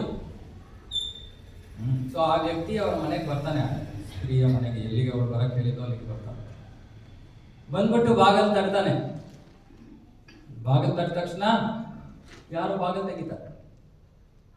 ಅವ್ನು ನೋಡ್ತಾನೆ ಅವ್ರನ್ನ, ಆ ವ್ಯಕ್ತಿಯನ್ನು ನೋಡಿದ ತಕ್ಷಣ ಇಲ್ಲ ನಾನೇನೋ ಬೇರೆ ತಪ್ಪನೆಗೆ ಬಂದಿದ್ದೀನೇನೋ ನಾನು ಅಂದ್ಬಿಟ್ಟು ಅವನು ವಾಪಸ್ ಹೋಗ್ತಾನೆ. ಇಲ್ಲ ಬನ್ನಿ ನಾನೇ ನಿಮ್ಗೆ ಬರಕ್ಕೆ ಹೇಳಿದ್ದೆ ಅಂದ್ಬಿಟ್ಟು ಒಳಗೆ ಕರ್ಬಿಟ್ಟು ಕೂರಿಸ್ತಾರೆ. ಅವನಿಗೆ ಆಶ್ಚರ್ಯ ಆಗುತ್ತೆ, ಅರೆ 10 ದಿನದ ಹಿಂದೆ ನೋಡಿದ್ದು ವ್ಯಕ್ತಿ ನೀವಲ್ಲ ಅಲ್ವಾ, ಇನ್ಯಾರು ಅಲ್ವಾ ಅವರು? ಹುಡುಗಿ ಹೇಳ್ತಾಳೆ, ಇಲ್ಲ ಆ ಹುಡುಗಿ ನಾನೇ. ಏನಾಗಿತ್ತು ಇವಾಗ, ಆ ಔಷಧಿಗಳಿಂದಾಗಿ ಅವಳ ಮುಖದಲ್ಲಿ ಇದ್ದಿದ್ದ ಒಂದು ಕಳೆ, ಸೌಂದರ್ಯ ಎಲ್ಲ ಮುಖ ಎಲ್ಲ ಇಳಿದೋಗಿದೆ, ಅನಾರೋಗ್ಯದ ಚಿಹ್ನೆಗಳು. ಸ್ವಲ್ಪವೂ ಅವಳ ಶರೀರ, ಇವಾಗ ಅವಳ ಒಂದು ರೂಪ ಅವನಿಗೆ ಆಕರ್ಷಣೆ, ಅವನಿಗೆ ಅದರಿಂದ ಆಕರ್ಷಿತನಾಗ್ತಾ ಇಲ್ಲ. ಸೊ ಆಗ ಆ ಹುಡುಗಿ ಹೇಳ್ತಾಳೆ, ನೋಡಿ ನೀವು ನನ್ನ ಸೌಂದರ್ಯದ ಹಿಂದೆ ಬಿದ್ದಿದ್ರಿ, ಎಲ್ಲಿ ಹೋಯ್ತು ನನ್ನ ಸೌಂದರ್ಯ? ನನ್ನ ಸೌಂದರ್ಯವನ್ನು ತೋರಿಸ್ತೀನಿ ಅಂತ ಆ ಮಡಿಕೆಗಳನ್ನು ತಂದು ತೋರಿಸ್ತಾಳೆ, ಇದು ನನ್ನ ಸೌಂದರ್ಯ. ಆಮೇಲೆ ಅವಳು ಹೇಳ್ತಾಳೆ, ಯಾಕಂದ್ರೆ ಅವಳು ಭಗವಂತನ ಮಹಾಭಕ್ತಳು, ಅವಳು ಹೇಳ್ತಾಳೆ, ನಿಮಗೆ ನಿಜವಾದ ಸೌಂದರ್ಯ ಬೇಕಾ? ನಿಜವಾದ ಸೌಂದರ್ಯ ಅಂದ್ರೆ ನಮ್ಮ ರಂಗನಾಥನ ಕಣ್ಣನ್ನ ನೋಡಿ, ಇನ್ನು ನಿಮಗೆ ಇನ್ಯಾವ ಭೌತಿಕವಾದ ಒಂದು ಸುಂದರವಾದ ವಸ್ತುವನ್ನು ನೋಡಕ್ಕೆ ನಿಮ್ಗೆ ಆಸಕ್ತಿ ಇರಲ್ಲ. ಅಂದ್ರೆ ಏನಂತ, ಈ ಭೌತಿಕ ಜಗತ್ತಿನಲ್ಲಿ ನಾವು ಯಾವ ಯಾವ ವಸ್ತುಗಳಿಂದ ಆಕರ್ಷಿತರಾಗ್ತಾ ಇದೀವೋ ಆ ಆಕರ್ಷಣೆಯೇ ನಮ್ಮನ್ನ ಇಲ್ಲಿ ಹಿಡಿದಿಟ್ಟಿರೋದು. ಅರ್ಥ ಮಾಡ್ಕೊಂಡಿದ್ದೇನೆ, ಆಕರ್ಷಣೆಯೇ ನಮ್ಮನ್ನ ಈ ಭೌತಿಕ ಜಗತ್ತಿನಲ್ಲಿ ಇರಿಸಿರೋದು. ಆದ್ರೆ ಆ ಆಕರ್ಷಣೆಗೆ ಕಾರಣನೇ ಇಲ್ಲ. ಭಾಗವತದಲ್ಲಿ ಹೇಳ್ತಾರೆ ಇಂಗ್ಲಿಷಲ್ಲಿ, irrational attachment to dead matter. Irrational ಅಂದ್ರೆ ಅದಕ್ಕೆ ತರ್ಕ ಇಲ್ಲ. ಯಾವುದರಿಂದ ಆಕರ್ಷಿತರಾಗಿದ್ದೀವಿ? ಮೃತ ವಸ್ತುವಿನಿಂದ ಆಕರ್ಷಿತರಾಗಿದ್ದೀವಿ. ನಾವು ಮೃತ ವಸ್ತುವಿನಿಂದ ಆಕರ್ಷಿತರಾಗಿದ್ದೀವಿ ಅಂದ್ರೆ ಎಲ್ಲಾ ವಸ್ತುಗಳು ಆಗಿರೋದೇ ಈ ಪಂಚಮಹಾಭೂತಗಳಿಂದ. ಈ ಪಂಚಮಹಾಭೂತಗಳಲ್ಲಿ ಎಲ್ಲಿ ಜೀವ ಇದೆ, ಹಾಗಾಗಿ ಇವು ಮೃತ ವಸ್ತು. ಯಾರೋ ಕಾರಿಂದ ಆಕರ್ಷಿತರಾಗ್ತಾರೆ, ಮೊಬೈಲ್ ಫೋನ್, ಯಾರೋ ಹುಡುಗಿ, ಯಾರೋ ಹುಡುಗ, ಯಾರೋ ಇನ್ನೊಂದು ಮತ್ತೊಂದು. ಆದ್ರೆ ಇದೆಲ್ಲವೂ ಕೂಡ ದಯವಿಟ್ಟು ತಿಳ್ಕೊಳ್ಳಿ, ಜಡ ವಸ್ತು. ಮತ್ತೆ ಎಲ್ಲವೂ ಆಗಿರೋದು ಇದೇ ಪಂಚಮಹಾಭೂತಗಳಿಂದ. ಸೊ ಇದನ್ನ ಮೊದಲು ಕೃಷ್ಣ ಇಲ್ಲಿ ವಿವರಿಸ್ತಾ ಇದ್ದಾನೆ ಈ 3 ಶ್ಲೋಕಗಳಲ್ಲಿ. ಮೊಟ್ಟ ಮೊದಲಿಗೆ ಇರುವಂತದ್ದು ಈ ಜಡ ವಸ್ತುಗಳು, ಅದ್ರ ಜೊತೆಗೆ ಮನಸ್ಸು, ಬುದ್ಧಿ, ಅಹಂಕಾರ ಇದೆ. ಆದ್ರೆ ಈ ಭಗವಂತ ಈ ಪಂಚಮಹಾಭೂತಗಳನ್ನ ಸೃಷ್ಟಿ ಮಾಡಿದ್ದೇನಕ್ಕೆ? ಯಾರು ಅದರಿಂದ ಮೋಹಿತರಾಗ್ತಾರೋ ಮೋಹಿತರಾಗ್ಲಿ ಅಂತ ಬಿಟ್ಬಿಟ್ಟಿದ್ದಾರೆ. ಯಾರು ತಮ್ಮ ಪ್ರಜ್ಞೆಗೆ ಎಚ್ಚೆತ್ಕೊಡ್ತಾರೋ ಅವ್ರೇನ್ ಮಾಡ್ತಾರೆ, ಈ ಪಂಚಮಹಾಭೂತಗಳನ್ನ ಭಗವಂತ ಸೃಷ್ಟಿ ಮಾಡಿದ್ ಯಾಕೆ? ಅವನ ಸೇವೆಗೋಸ್ಕರ. ಹಾಗಾಗಿ ಎಲ್ಲಾ ವಸ್ತುಗಳನ್ನು ಕೂಡ ಭಗವಂತನ ಸೇವೆಯಲ್ಲಿ ಬಳಸೋಣ ಅಂತ ಯೋಚನೆ ಮಾಡ್ತಾನೆ. ಯಾರು? ಭಕ್ತ. ಅವನು ಆ ವಸ್ತುವನ್ನ ತನ್ನ ಇಂದ್ರಿಯ ಭೋಗಕ್ಕೆ ಉಪಯೋಗಿಸ್ಕೊಳ್ಳಲ್ಲ. ಯಾಕೆ? ಅದು ಭ್ರಮೆ. ಅದರಿಂದ ನಾನು ಇಲ್ಲಿ ಸಿಗಾಕೋತೀನಿ ಈ ಭೌತಿಕ ಜಗತ್ತಿನಲ್ಲಿ. ಆದ್ರೆ ಭಗವಂತ ಆ ಉದ್ದೇಶದಿಂದ ಈ ವಸ್ತುಗಳನ್ನ ಸೃಷ್ಟಿ ಮಾಡಿಲ್ಲ. ಉದ್ದೇಶ ಏನಿದ್ದು, ಆ ವಸ್ತುಗಳನ್ನ ಅವನ ಸೇವೆಯಲ್ಲಿ ಬಳಸಬೇಕು ಅನ್ನೋ ಉದ್ದೇಶದಿಂದ ಸೃಷ್ಟಿ ಮಾಡಿದ. ಇಷ್ಟೇ ನಮಗೆ ಬೇಕಾಗಿರೋದು. ಇದಕ್ಕೆ ನಮ್ಮ ಆಚಾರ್ಯರು ಈ ವಿಶೇಷವಾಗಿ ನಮ್ಮ ಇಸ್ಕಾನಿನ ಒಂದು ಪರಂಪರೆಯಲ್ಲಿ ನಾವು ಇದಕ್ಕೆ ಯುಕ್ತ ವೈರಾಗ್ಯ ಅಂತ ಕರಿತೀವಿ. ಯುಕ್ತ ವೈರಾಗ್ಯ. ವೈರಾಗ್ಯ ಅಂದ್ರೆ ಏನು? ಇವಾಗ ಸಾಮಾನ್ಯವಾಗಿ ಯಾರೋ ಕಾವಿ ಬಟ್ಟೆ ಧರಿಸಿದ್ದಾರೆ, ವೈರಾಗ್ಯಗಳವರು ಅಂದ್ರೆ ಏನರ್ಥ? ಎಲ್ಲ ಭೌತಿಕ ವಸ್ತುಗಳನ್ನ ತ್ಯಜಿಸ್ಬಿಟ್ಟಿದ್ದಾರೆ. ಅದೇ ತ್ಯಜಿಸೋ ಅವಶ್ಯಕತೆ ಏನು? ತ್ಯಜಿಸ್ಬೇಕಾಗಿದ್ರೆ ಭಗವಂತ ಸೃಷ್ಟಿನೇ ಮಾಡಬೇಕಾಗಿರ್ಲಿಲ್ವಲ್ಲ? ಅರ್ಥ ಆಗ್ತಾ ಇದೆ ನಾನು ಹೇಳ್ತಾ ಇರೋದು? ತ್ಯಜಿಸ್ಬೇಕಾಗಿದ್ರೆ ಭಗವಂತ ಸೃಷ್ಟಿ ಯಾಕೆ ಮಾಡ್ದ? ಭಗವಂತನ ಉದ್ದೇಶ ಇದು. ಇದೇ ವಸ್ತು, ಇದನ್ನ ನೀನು ನಿನ್ನ ಇಂದ್ರಿಯ ಭೋಗಕ್ಕೋಸ್ಕರ ಉಪಯೋಗಿಸ್ಕೊಂಡ್ರೆ ಪತಿತನಾಗ್ತೀಯ, ಇಲ್ಲಿ ಸಿಕ್ಕಾಕೋತೀಯ. ಇದನ್ನ ನನ್ನ ಸೇವೆಗೆ ಉಪಯೋಗಿಸಿದ್ರೆ ನೀನು ಮುಕ್ತನಾಗಿ ನನ್ನ ನಾಮಕ್ಕೆ ಬರ್ತೀಯ. ಸೊ ಆ ವಸ್ತುವನ್ನ ನಾವು ತ್ಯಜಿಸೋದಿಲ್ಲ, ಆ ವಸ್ತುವನ್ನ ಭಗವಂತನ ಸೇವೆಯಲ್ಲಿ ಬಳಸ್ತೀವಿ. ಇದು ಮುಖ್ಯವಾದ ವಿಷಯ. ಅದಕ್ಕೆ ನಾವು ಇಲ್ಲಿ ಕ್ಲಾಸ್ಗಳಲ್ಲಿ ನಿಮಗೆ ಇದು ಬಿಡಿ ಅದು ಬಿಡಿ ಅಂತ ಏನು ಹೇಳ್ತಾ ಇಲ್ವಲ್ಲ? ಹೇಳ್ತಾ ಇದ್ದೀನಿ ಏನಾದರೂ? ಇಲ್ಲ. ಯಾಕಂದ್ರೆ ಎಲ್ಲವನ್ನು ಕೂಡ ನಾವು ಭಗವಂತನ ಸೇವೆಯಲ್ಲಿ ಉಪಯೋಗಿಸ್ಬೇಕು. ಯಾರಿಗೂ ತುಂಬ ಬುದ್ಧಿಶಕ್ತಿ ಇದೆ, ಭಗವಂತನ ಸೇವೆಯಲ್ಲಿ ಉಪಯೋಗಿಸಿ. ಯಾರಿಗೂ ಚೆನ್ನಾಗಿರೋ ನೋಡಿ ನಾವು ಯಾಕೆ ಸೇವೆಗಳ ಅವಕಾಶ ಯಾಕೆ ಕೊಡೋದು? ಯಾಕಂದ್ರೆ ನಿಮ್ಮಲ್ಲಿ ಭಗವಂತ ಏನು ಸಾಮರ್ಥ್ಯಗಳನ್ನು ಕೊಟ್ಟಿದ್ದಾನೋ ಅದನ್ನು ಅವನ ಸೇವೆಯಲ್ಲಿ ಉಪಯೋಗಿಸಿ. ಯಾರಿಗೂ ಹೂವು ಚೆನ್ನಾಗಿ ಮಾಡಕ್ ಬರುತ್ತೆ, ಯಾರಿಗೂ ರಂಗೋಲಿ ಚೆನ್ನಾಗಿ ಇಡಕ್ ಬರುತ್ತೆ, ಯಾರಿಗೂ ಅಡುಗೆ ಮಾಡಕ್ಕೆ ನಮ್ಗೆ ಇಲ್ಲಿ ಅವಕಾಶ ಇಲ್ಲ, ಆದರೆ ಅದು ಸೇವೆ ಇರುತ್ತೆ. ಅಥವಾ ಕೀರ್ತನೆ ಮಾಡೋ ಸೇವೆ ಇರುತ್ತೆ, ಅಥವಾ ಈ ರೀತಿ ಬೇರೆ ಬೇರೆ ಇವಾಗ ಒಂದು ಆರ್ಗನೈಸ್ ಮಾಡೋದು, ಪ್ರಸಾದ ತಗೊಂಡು ಬರೋದು, ಪ್ರಸಾದ ವಿತರಣೆ ಮಾಡಿ, ಎಲ್ಲವೂ ಕೂಡ ನಮಗೆ ಭಗವಂತ ಕೊಟ್ಟಿರೋ ಸಾಮರ್ಥ್ಯ. ಅದನ್ನು ನಾವು ಭಗವಂತನ ಸೇವೆಯಲ್ಲಿ ಉಪಯೋಗಿಸಬೇಕು, ಇದು ಉದ್ದೇಶ. ಇಲ್ಲಾಂದ್ರೆ ಯಾವ ಒಂದು ವಸ್ತುವಿನಿಂದ ಆಕರ್ಷಿತರಾದರೆ ಮೊದಲು ನಿಮ್ಮ ಮನಸ್ಸಿಗೆ ಏನು ಯೋಚನೆ ಬರಬೇಕು? ಇದು ಮೃತ ವಸ್ತು, ಈ ಪಂಚಮಹಾಭೂತದಿಂದ ಆಗಿರುವಂತಹ ವಸ್ತು. ಆ ವಸ್ತುವಿನಲ್ಲಿ ಸೌಂದರ್ಯ ಅನ್ನೋದು ಇರೋದು ಯಾವುದರಿಂದ? ಒಂದು ಮನುಷ್ಯನಲ್ಲಿ ಸೌಂದರ್ಯ ಇದೆ ಅಂದ್ರೆ ಅದಕ್ಕೆ ಕಾರಣ ಏನು? ಆತ್ಮ. ಆತ್ಮ ಶರೀರವನ್ನ ಬಿಟ್ಟು ಹೋದ್ಮೇಲೆ ಆ ಶರೀರದ ಸೌಂದರ್ಯ ಎಲ್ಲಿಗೆ ಹೋಯ್ತು? ದಯವಿಟ್ಟು ಜ್ಞಾಪಕ ಇಟ್ಕೊಳ್ಳಿ. ಯಾವಾಗ ಅದಕ್ಕೆ ಕೃಷ್ಣ ಭಗವದ್ಗೀತೆಯಲ್ಲಿ ಹೇಳ್ತಾನೆ, ನನ್ನ ಒಂದು ಈ ಭೌತಿಕ ಜಗತ್ತಿನಲ್ಲಿ ನೀವು ಯಾವುದಾದರೂ ಸುಂದರವಾದ ವಸ್ತುವನ್ನ ಕಂಡ್ರೆ ನನ್ನನ್ನು ಜ್ಞಾಪಿಸ್ಕೊಡಿ ಅಂತ ಕೃಷ್ಣ ಹೇಳ್ತಾನೆ. ಯಾಕಂದ್ರೆ ಅದು ನನ್ನ ಒಂದು ಚಿಕ್ಕ ಡ್ರಾಪ್, ನನ್ನ ಸೌಂದರ್ಯದ ಒಂದು ಡ್ರಾಪ್. ಇನ್ನು ಭಗವಂತನ ಸೌಂದರ್ಯ ಹೇಗಿರ್ಬೇಕು? ನಂಗೆ ಗೊತ್ತಿಲ್ಲ. ಇವತ್ತಿನ ಮಿಸ್ ವರ್ಲ್ಡ್ಗಳು ಯಾರು? ಯಾವ ಹೆಸರು ಗೊತ್ತಿಲ್ಲ. ಯಾರ್ಯಾರು ಗೊತ್ತಾ? ಈಶ್ವರ್, ಸ್ವಲ್ಪ ಯುವಕರನ್ನ ಕೇಳಬೇಕು, ಗೊತ್ತಿರ್ಬೋದು. ಏನೋ ಎನಿವೆ, ಯಾರೋ ಸುಂದರವಾದ ಬೇಕಾದಷ್ಟು ಅಥವಾ ಹ್ಯಾಂಡ್ಸಮ್ ಅಂತಾರೆ, ಯಾರು ನೋಡೋರು ಕೂಡ ನಾವು ಅವರಿಂದ ಆಕರ್ಷಿತರಾಗುವ ಅವಶ್ಯಕತೆ ಇಲ್ಲ. ಯಾಕಂದ್ರೆ ಆಕರ್ಷಣೆಗೆ ಮುಂಚೆ ನಾವು ಯೋಚನೆ ಮಾಡೋಕೆ ಇದು ಕೃಷ್ಣನ ಒಂದು ಡ್ರಾಪ್, ಕೃಷ್ಣನ ಸೌಂದರ್ಯದ ಒಂದು ಡ್ರಾಪ್. ಇದು ಬಹಳ ಅದ್ಭುತವಾದ ವಿಷಯ. ಮೊನ್ನೆ ಓದ್ತಾ ಇದ್ದೆ ಎಲ್ಲೋ. ಸಾಮಾನ್ಯವಾಗಿ ನಾವು ಎಲ್ಲರಿಗೂ ಕೂಡ ಒಂದು ಸುಂದರವಾದ ವಸ್ತು ಅಥವಾ ಸುಂದರವಾದ ವ್ಯಕ್ತಿಯಿಂದ ಆಕರ್ಷಿತರಾಗೋದು ನಮ್ಮಲ್ಲಿರುವಂತಹ ಸ್ವಭಾವ, ನೇಚರ್. ಆ ಸೌಂದರ್ಯ ಅಂದ್ರೆ ಕೇವಲ ಬಾಹ್ಯ ಸೌಂದರ್ಯ ಅಲ್ಲ, ಅವರ ಗುಣಗಳಿಂದಲೂ ಕೂಡ ನಾವು ಆಕರ್ಷಿತರಾಗ್ತೀವಿ. ಭಗವಂತ ನೋಡಿ ಹೇಗೆ ತನ್ನ ರೂಪವನ್ನ ಭಗವಂತ ನಮಗೆ ಹೇಗೆ ವ್ಯಕ್ತಪಡಿಸಿದ್ದಾನೆ. ಇವಾಗ ಇಲ್ಲಿ ನಾವು ರಾಧಾ ಮಾಧವರನ್ನ ನೋಡ್ತಾ ಇದ್ದೀವಿ. ಈ ಸೌಂದರ್ಯದಿಂದ ನಾವು ಭಗವಂತನ ಧಾಮಕ್ಕೆ ಹೋಗ್ಬೋದು. ಈ ಸುಂದರವಾದ ರೂಪದಿಂದ ಆಕರ್ಷಿತರಾಗೋದ್ರಿಂದ ನಾವು ಭಗವಂತನ ಧಾಮಕ್ಕೆ ಹೋಗ್ಬೋದು. ಸುಮ್ಮನೆ ಇನ್ನೇನು ಇಲ್ಲ, ಯಾವ ಜ್ಞಾನನೂ ಬೇಕಾಗಿಲ್ಲ, ಏನೂ ಬೇಕಾಗಿಲ್ಲ. ಸುಮ್ಮನೆ ಅವನ ಸುಂದರವಾದ ರೂಪದಿಂದ ನಾವು ಆಕರ್ಷಿತರಾದ್ರೆ ಸಾಕು. ಬೇರೆ ಸೌಂದರ್ಯದಿಂದ ಆಕರ್ಷಿತರಾಗೋದ್ರಿಂದ ಏನಾಗುತ್ತೆ? ಈ ಜನನ ಮರಣ ಚಕ್ರದಲ್ಲಿ ಸಿಕ್ಕಾಕೋತೀವಿ. ಅವನ ಸೌಂದರ್ಯದಿಂದ ಆಕರ್ಷಿತರಾದ್ರೆ ಸುಮ್ಮನೆ ಸರಳವಾಗಿ ಅವನ ಧಾಮ ಕೊಟ್ಟೋಗ್ತೀವಿ. ಅಷ್ಟು ಸುಲಭ ಮಾಡಿಕೊಟ್ಟಿದ್ದಾನೆ. ಯೋಚನೆ ಮಾಡಿ, ಅಷ್ಟು ಸುಲಭ ಮಾಡಿಕೊಟ್ಟಿದ್ದಾನೆ. ಆ ಸೌಂದರ್ಯದಿಂದ ಆಕರ್ಷಿತರಾಗೋದು ಕೆಟ್ಟ ವಿಷಯ ಅಲ್ಲ. ಯಾವ ವಸ್ತುವಿನ ಸೌಂದರ್ಯದಿಂದ ಆಕರ್ಷಿತರಾಗ್ತಾ ಇದೀವಿ ಅನ್ನೋದು ಒಳ್ಳೇದು ಅಥವಾ ಕೆಟ್ಟ ವಿಷಯ. ಅವನ ಸೌಂದರ್ಯದಿಂದ ಆಕರ್ಷಿತರಾದ್ರೆ ಅದಕ್ಕಿಂತ ನಮ್ಮ ಗುರು ಮಹಾರಾಜರು ಯಾವುದೋ ಒಂದು ಸನ್ನಿವೇಶದಲ್ಲಿ ನಾನು ಕೇಳ್ತಾ ಇದ್ದೆ. ಅವ್ರು ಹೇಳಿದ್ರು, ಯಾರು ಕೃಷ್ಣನಿಂದ ಆಕರ್ಷಿತರಾಗಿದ್ದಾರೋ ಮಹಾಭಾಗ್ಯಶಾಲಿಗಳು. ಕೃಷ್ಣನ ರೂಪದಿಂದ ಯಾರು ಆಕರ್ಷಿತರಾಗಿದ್ದೀರೋ ನೀವು ಮಹಾಭಾಗ್ಯಶಾಲಿಗಳು. ಯಾಕೆ ಹೆಚ್ಚು ಕಡಿಮೆ ಜನರು ಭಕ್ತಿಯನ್ನ ಯಾಕೆ ಮಾಡ್ತಾರೆ ಅಂದ್ರೆ, ಭಕ್ತಿಯನ್ನ ಮಾಡೋದ್ರಿಂದ ನನಗೇನೋ ಸಿಗುತ್ತೆ. ಓಕೆ, ಕೃಷ್ಣ ಏನು ಬೇಡ ಅಂತ ಹೇಳಿಲ್ಲ. ಕೃಷ್ಣ ಅದನ್ನು ಭಗವದ್ಗೀತೆಯಲ್ಲಿ ಹೇಳಿಲ್ಲ 9ನೇ ಅಧ್ಯಾಯದಲ್ಲಿ. ಅರ್ಥವರ್ಥಾರ್ಥಿ ಜಿಜ್ಞಾಸು ಜ್ಞಾನಿ ಜಗತ್ತ. ಓಕೆ, ಯಾರಿಗೋ ಜೀವನದಲ್ಲಿ ಕಷ್ಟ ಇದೆ, ಬಂದ್ರಪ್ಪ ನನ್ನ ಹತ್ರ. ಅಥವಾ ಯಾರಿಗೂ ಹಣದ ಅವಶ್ಯಕತೆ ಇದೆ, ಬಂದ್ರಪ್ಪ ನನ್ನ ಹತ್ರ. ಬೇರೆ ಕಡೆ ಹೋಗ್ಬೇಡಿ. ಭಾಗವತದಲ್ಲಿ ಹೇಳಿದ್ದಾರೆ, ಅಕಾಮ ಸರ್ವ ಕಾಮೋ ವಾ ಮೋಕ್ಷ ಕಾಮೋ ದಾರತಿ ತೀವ್ರೇಣ ಭಕ್ತಿ ಯೋಗೇನ ವಿಜೇತ ಪುರುಷಂ ಪರಂ. ನಮಗೆ ಯಾವ ಇಚ್ಛೆ ಇಲ್ಲದೇ ಇದ್ರೂ ಸರಿ, ಈ ಭವಿಷ್ಯ ಈ ಜಗತ್ತಿನಲ್ಲಿರೋ ಎಲ್ಲಾ ವಿಷಯಗಳ ಆಸೆ ಇದ್ರೂ ಪರವಾಗಿಲ್ಲ. ಕೃಷ್ಣ ಹೇಳ್ತಾನೆ, ನನ್ನ ಹತ್ರ ಬನ್ನಿ, ಬೇರೆಯವ್ರ ಹತ್ರ ಹೋಗ್ಬೇಡಿ, ಅವಶ್ಯಕತೆ ಇಲ್ಲ, ಸುಮ್ಮನೆ ಸಮಯ ವ್ಯರ್ಥ ಮಾಡ್ಕೋತೀರಾ. ಸೊ ಕೃಷ್ಣ ಹೇಳ್ತಾನೆ, ಬನ್ನಿ ನನ್ನ ಹತ್ರ. ಇವಾಗ ನಾವು ಬರ್ತೀವಿ, ಏನೋ ಕೇಳ್ಕೊಂಡು ಬರ್ತೀವಿ, ಅದೇ ತಕ್ಷಣ ಅವ್ನ ಮುಖ ನೋಡ್ಬಿಡ್ತೀವಿ, ಅಬ್ಬ ಏನ್ ಸೌಂದರ್ಯ ಅಪ್ಪ, ಅಲ್ಲೇ ಸಿಕ್ಕಾಕೊಂಡು. ಅದಕ್ಕೆ ನಾವೇನ್ ಮಾಡ್ತೀವಿ, ಭಕ್ತರನ್ನೆಲ್ಲ ನಾವು ಮಾಯಾಪುರಕ್ಕೆ ಕರ್ಕೊಂಡು ಹೋಗ್ತೀವಿ, ಒಂದು ಯಾತ್ರೆ ಮಾಡ್ತೀವಿ. ನಮ್ಮ ಟ್ರಿಕ್ ಅದು. ಭೌತಿಕ ವಸ್ತುಗಳ ಮೇಲಿನ ಆಕರ್ಷಣೆ ಹೋಗ್ಬೇಕಂದ್ರೆ ಭಗವಂತ ರಾಧಾಕೃಷ್ಣನನ್ನು ತೋರಿಸ್ಬಿಟ್ರೆ ಆಗೋಯ್ತು, ನಮ್ಮ ಕೆಲಸ ಮುಗೀತು. ಎಷ್ಟು ಜನ ಹೋಗಿದ್ದಿಲ್ಲ? ಹೋಗಿಲ್ಲ ಮಾಯಾಪುರಕ್ಕೆ? ಓಕೆ, ಮತ್ತೆ ಇವಾಗ ಏಪ್ರಿಲ್ ಅಲ್ಲಿ ಟ್ರಿಪ್ ಬರ್ತಾ ಇದೆ, ಸ್ವಲ್ಪ ದಯವಿಟ್ಟು ಯೋಚನೆ ಮಾಡಿ. ಓಕೆ, ಏಪ್ರಿಲ್ ಅಲ್ಲಿ ಜಗನ್ನಾಥ್ ಪುರಿ, ಇನ್ನೊಂದು ಜಾಗ ಇದೆ ಯಮುನಾ ಅಂತ, ಆಮೇಲೆ ಮಾಯಾಪುರ. ಇದು ಇನ್ವೆಸ್ಟ್ಮೆಂಟ್.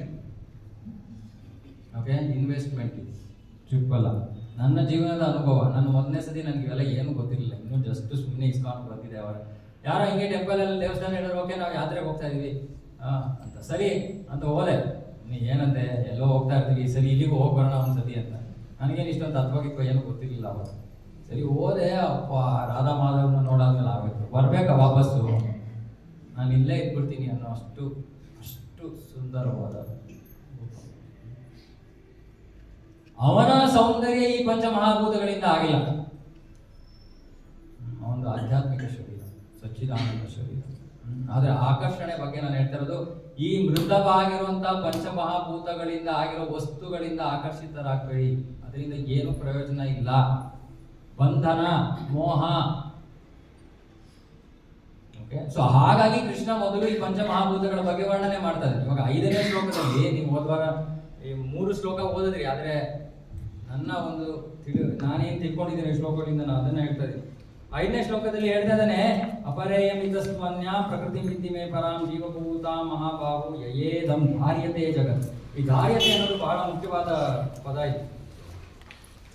ಧಾರ್ಯತೆ ಅಂದ್ರೆ ಸ್ವಪ್ರಯೋಜನಕ್ಕಾಗಿ ಉಪಯೋಗಿಸಿದೆ ಅಂತ ಅಲ್ಲ. ಇದಕ್ಕೆ ಇಂಗ್ಲಿಷಲ್ಲಿ ಏನ್ ಹೇಳ್ತಾರೆ ಅಂದ್ರೆ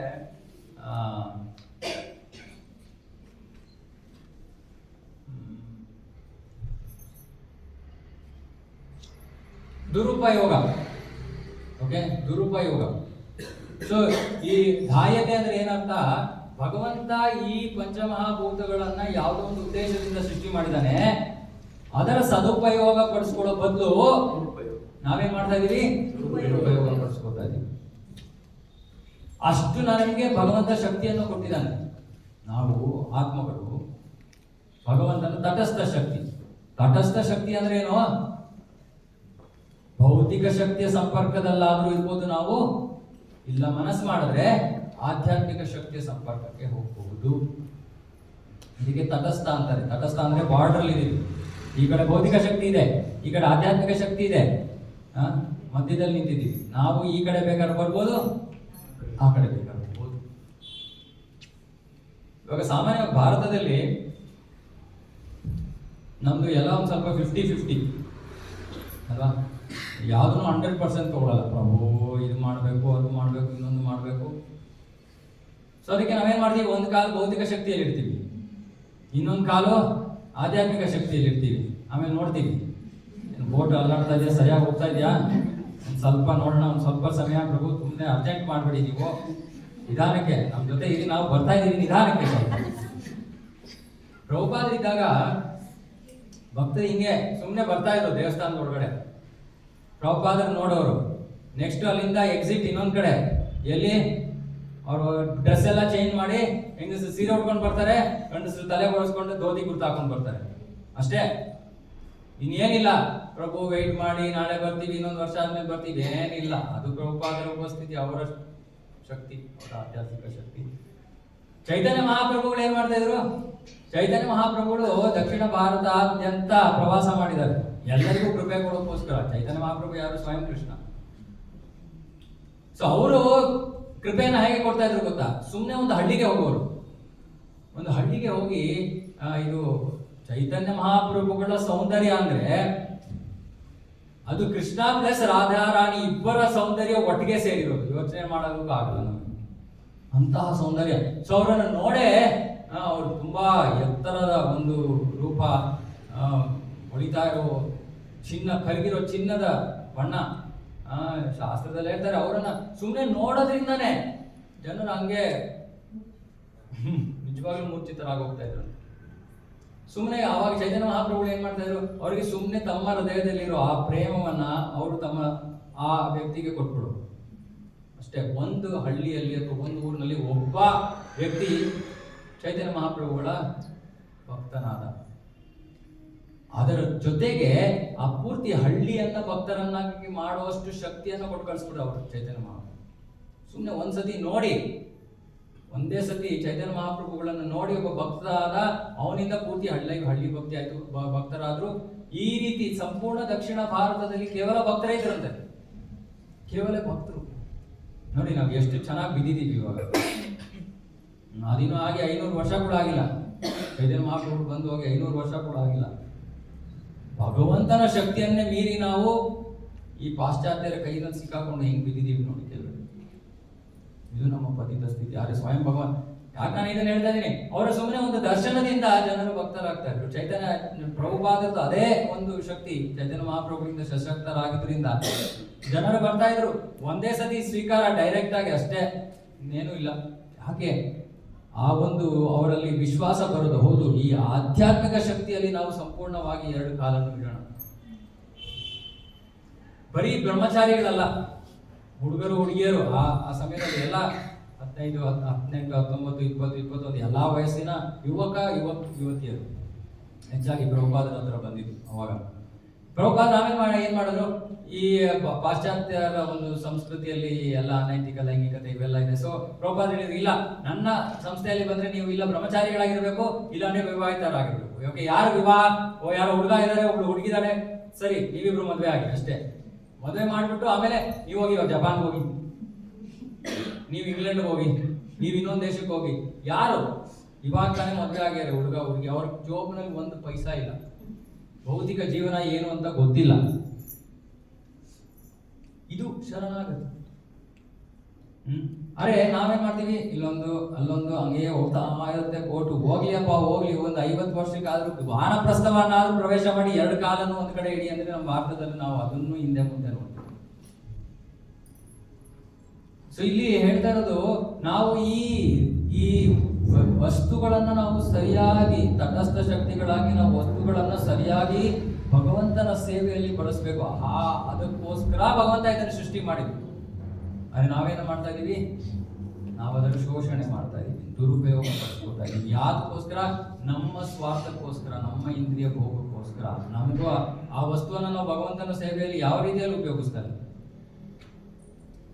ಇದರಿಂದಾನೇ ಈ ಭೌತಿಕ ಜಗತ್ತಿನಲ್ಲಿ ಜನರು ಕಷ್ಟ ಪಡ್ತಾರೆ. ಕಷ್ಟಕ್ಕೆ ಕಾರಣ ಏನು? ತಪ್ಪು ಕೆಲಸ ಮಾಡ್ತಾ ಇದೀವಿ. ಏನು ತಪ್ಪು ಕೆಲಸ? ನನಗೆ ಕೊಟ್ಟಿಲ್ಲದೆ ಇರೋ ವಸ್ತುವನ್ನ ನನಗೋಸ್ಕರ ನಾನು ಉಪಯೋಗಿಸ್ಕೊತಾ ಇದೀನಿ, ಇಷ್ಟೇ ತಪ್ಪು ಕೆಲಸ. ಅದಕ್ಕೆ ಶಾಸ್ತ್ರದಲ್ಲಿ ಹೇಳ್ತಾರೆ, ನಿಮಗೆ ಕೊಟ್ಟಿಲ್ಲದೆ ಇರೋ ವಸ್ತುವನ್ನ ನೀವು ನಿಮಗೋಸ್ಕರ ಉಪಯೋಗಿಸ್ಕೊಂಡಾಗ ನಿಮ್ಮನ್ನ ಏನಂತ ಕರೀತಾರೆ ಶಾಸ್ತ್ರದಲ್ಲಿ? ಕಳ್ಳ. ಕಳ್ಳ ಸಂತೋಷವಾಗಿರಕ್ಕೆ ಹೇಳಿ ಸಾಧ್ಯ? ಕಳ್ಳ ಯಾವಾಗ ಟೆನ್ಷನ್ ಅಲ್ಲಿ ಇರ್ಬೇಕಲ್ಲ, ಪೊಲೀಸ್ ಯಾವಾಗ ಬರ್ತಾನೋ, ಯಾವಾಗ ಕಷ್ಟ ಬರುತ್ತೋ. ಇದು ನಮ್ಮ ಜೀವನ ಸರಳವಾದ ಸತ್ಯ. ಹಾಗಾಗಿ ನಾವೇನ್ ಮಾಡ್ಬೇಕು? ಎಲ್ಲವನ್ನು ಬಿಟ್ಟು ಓಡೋಗಕ್ಕೆ ಅವಶ್ಯಕತೆ ಇಲ್ಲ. ಎಲ್ಲವನ್ನು ಭಗವಂತನ ಸೇವೆಯಲ್ಲಿ ಉಪಯೋಗಿಸಿ ಅಷ್ಟೇ, ಇಷ್ಟೇ ಮಾಡ್ಬೇಕಾಗುತ್ತೆ. ಎಲ್ಲವನ್ನು ಭಗವಂತನ ಸೇವೆಗೆ ಉಪಯೋಗಿಸಿ ಅಂದ್ರೆ ಏನ್ ಮಾಡ್ಬೇಕು?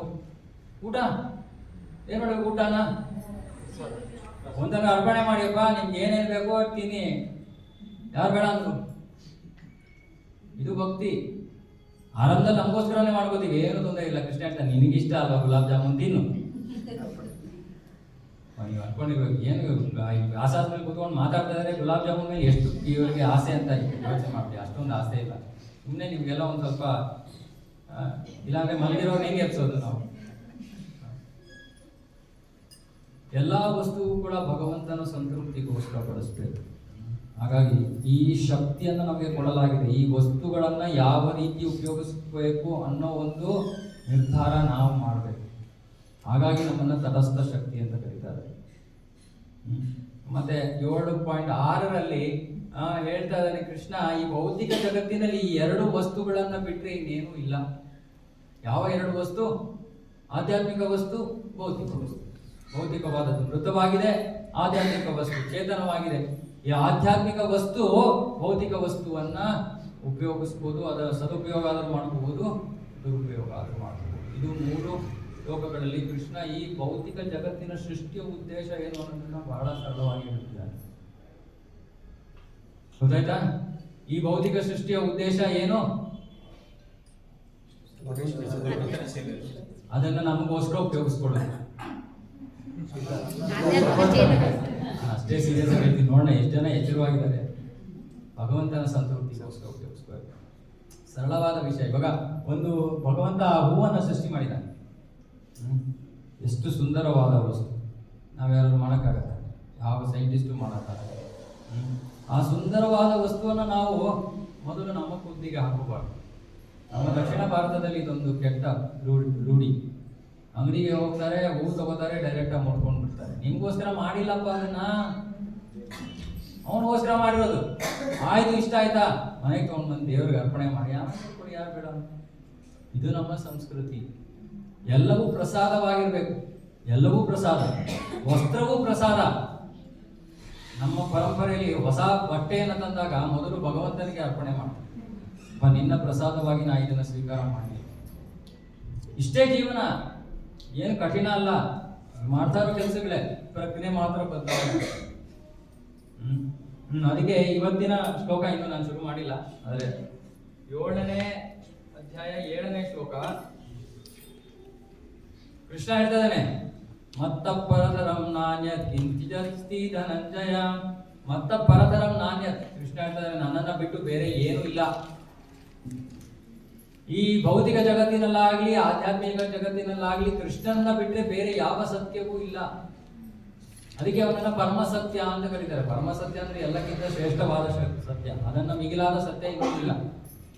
ಸತ್ಯ ಅಂದ್ರೆ ಏನು? ಬದಲಾಗದೆ ಇರುವಂತದ್ದು.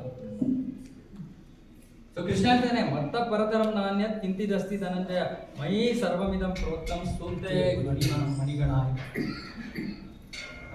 ಒಂದು ಮಣಿಗಳ ಒಂದು ಹಾರ, ಆ ಮಣಿಗಳ ಹಾರ, ಸುಂದರವಾದ ಮುತ್ತಿದೆ, ಮುತ್ತುಗಳ ಹಾರ. ಮುತ್ತುಗಳು, ಆ ಮುತ್ತುಗಳು ಯಾವುದರ ಆಧಾರದ ಮೇಲೆ ಹಾರವಾಗಿ ನಿಂತಿವೆ?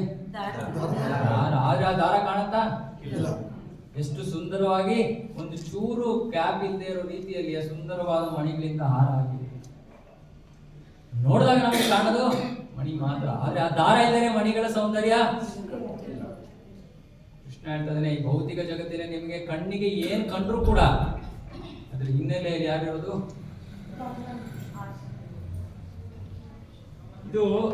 ಇದನ್ನ ನಾವು ನೋಡೋದನ್ನ ಕಲ್ತ್ಕೋಬೇಕು, ಈ ಸತ್ಯವನ್ನ ನೋಡೋದನ್ನ ಕಲ್ತ್ಕೋಬೇಕು. ಅದಕ್ಕೆ ಯಾವ ವಸ್ತುವನ್ನ ನೋಡಿದ್ರು ಕೂಡ ನಮಗೆ ಏನು ಜ್ಞಾಪಕ ಬರಬೇಕು, ಯಾರು ಜ್ಞಾಪಕ ಬರಬೇಕು? ಅದಕ್ಕೆ ಕೃಷ್ಣ 10ನೇ ಅಧ್ಯಾಯದಲ್ಲಿ ಬೇರೆ ಇನ್ನು ಕೆಲವು ಜಾಗಗಳಲ್ಲಿ ತನ್ನ ಐಶ್ವರ್ಯದ ವರ್ಣನೆಯನ್ನು ಮಾಡ್ತಾನೆ. ಐಶ್ವರ್ಯದ ವರ್ಣನೆಯನ್ನು ಮಾಡ್ತಾನೆ. ಯಾಕೆ ಐಶ್ವರ್ಯದ ವರ್ಣನೆ? ಯಾಕೆಂದ್ರೆ ಕೃಷ್ಣನನ್ನ ಮೊದಲು ನಾವು, ಕೃಷ್ಣನ ಸಾಕ್ಷಾತ್ಕಾರ ಆಗೋದು ಅವನ ಶಕ್ತಿಗಳ ಮುಖೇನ. ಶಕ್ತಿಗಳ ಮುಖೇನ ಅಂದ್ರೆ ಇವಾಗ ಅದೇನ ಹೇಳ್ತಾನೆ, ಏನೋ ಒಂದು ಸುಂದರವಾದ ಹೂವನ್ನ ನೋಡಿದ ತಕ್ಷಣ ನಮಗೆ ಮೊದಲು ಮನಸ್ಸಿಗೆ ಬರ್ಬೇಕಾಗಿರೋದು ಈ ಹೂವನ್ನ ಸೃಷ್ಟಿ ಮಾಡಿರೋನು ಕೃಷ್ಣ. ಈ ಹೂವನ್ನ ಸೃಷ್ಟಿ ಮಾಡೋದು ಕೃಷ್ಣ. ಯಾರಿಗೋಸ್ಕರ? ಅವನ ಸೇವೆಯಲ್ಲಿ ಬಳಸೋಕ್ಕೋಸ್ಕರ. ಈ ಒಂದು ಪ್ರಜ್ಞೆ ನಮ್ಮ ಜೀವನದಲ್ಲಿ ಬಂದ್ಬಿಟ್ರೆ ನಮ್ಮ ಜೀವನ ಬದಲಾಗೋದು. ಇಷ್ಟೇ ಬೇಕಾಗಿರೋದು. ಇದಕ್ಕೆ ಕೃಷ್ಣ ಪ್ರಜ್ಞೆ ಅನ್ನೋದು. ಕೃಷ್ಣನ ಪ್ರಜ್ಞೆ, ಭಗವಂತನ ಪ್ರಜ್ಞೆ, ಎಲ್ಲವೂ ಬಂದಿರೋದು ಅವನಿಂದ. ಆದರೆ ಕಾಣಲ್ಲ. ಯಾರು ಆ ಹಾರವನ್ನು ಮಾಡಿದಾನೋ ಅವನಿಗೆ ಗೊತ್ತು. ಆ ಹಾರದಲ್ಲಿ ಮುಖ್ಯವಾದ ವಿಷಯ ವಸ್ತು ಇರೋದು ದಾರ ಅಂತ. ಅದೇ ರೀತಿ ಭಕ್ತರಿಗೆ ಈ ಭೌತಿಕ ಜಗತ್ತನ್ನು ನೋಡಿದಾಗ ಅವರಿಗೆ ಆ ಸತ್ಯ ಕಾಣಿಸ್ತದೆ. ನಮ್ಮ ಜೀವನಗಳಲ್ಲಿ ನಾವು ಸಾಮಾನ್ಯವಾಗಿ ನಮ್ಮ ಸ್ವಸಾಮರ್ಥ್ಯ ಅಂತ ಓಡಾಡ್ತೀವಿ ಅಲ್ವಾ? ನಾನು ಇದು ಮಾಡಿದೆ, ನಾನು ಅದು ಮಾಡಿದೆ, ನಾನು ಇನ್ನೊಂದು ಮಾಡಿದೆ, ನಾನು ಮತ್ತೊಂದು ಮಾಡಿದೆ. ಇದು ಅಜ್ಞಾನ. ಇದು ಆ ಬರೀ ಮಣಿಗಳನ್ನು ನೋಡ್ತಾ ಇರೋದು. ನಾನು ಮಾಡೋದಕ್ಕೆ ನನಗೆ ಸಾಮರ್ಥ್ಯ ಕೊಟ್ಟವನು ಯಾರು? ಅಥವಾ ಈ ಸಂಪೂರ್ಣ ಸೃಷ್ಟಿಯಲ್ಲಿ ಭಗವಂತ ಕರ್ಮಫಲ ಅಂತ ನಿಯಮಗಳನ್ನು ಸೃಷ್ಟಿ ಮಾಡಿದ. ಅವನು ಮಾಡಿರೋ ನಿಯಮಗಳವು. ಆ ನಿಯಮಗಳ ಪ್ರಕಾರ ನಾನು ಏನೋ ಒಂದು ಕಾರ್ಯ ಮಾಡಿದ್ದೀನಿ, ಅದರ ಫಲವಾಗಿ ನನಗೆ ಅವನ ಕೃಪೆಯಿಂದ ಇವಾಗ ಏನೋ ಒಂದು ಒಳ್ಳೆಯ ಫಲ ಸಿಕ್ಕಿದೆ. ಅದು ಕೂಡ ಯಾರಿಂದ?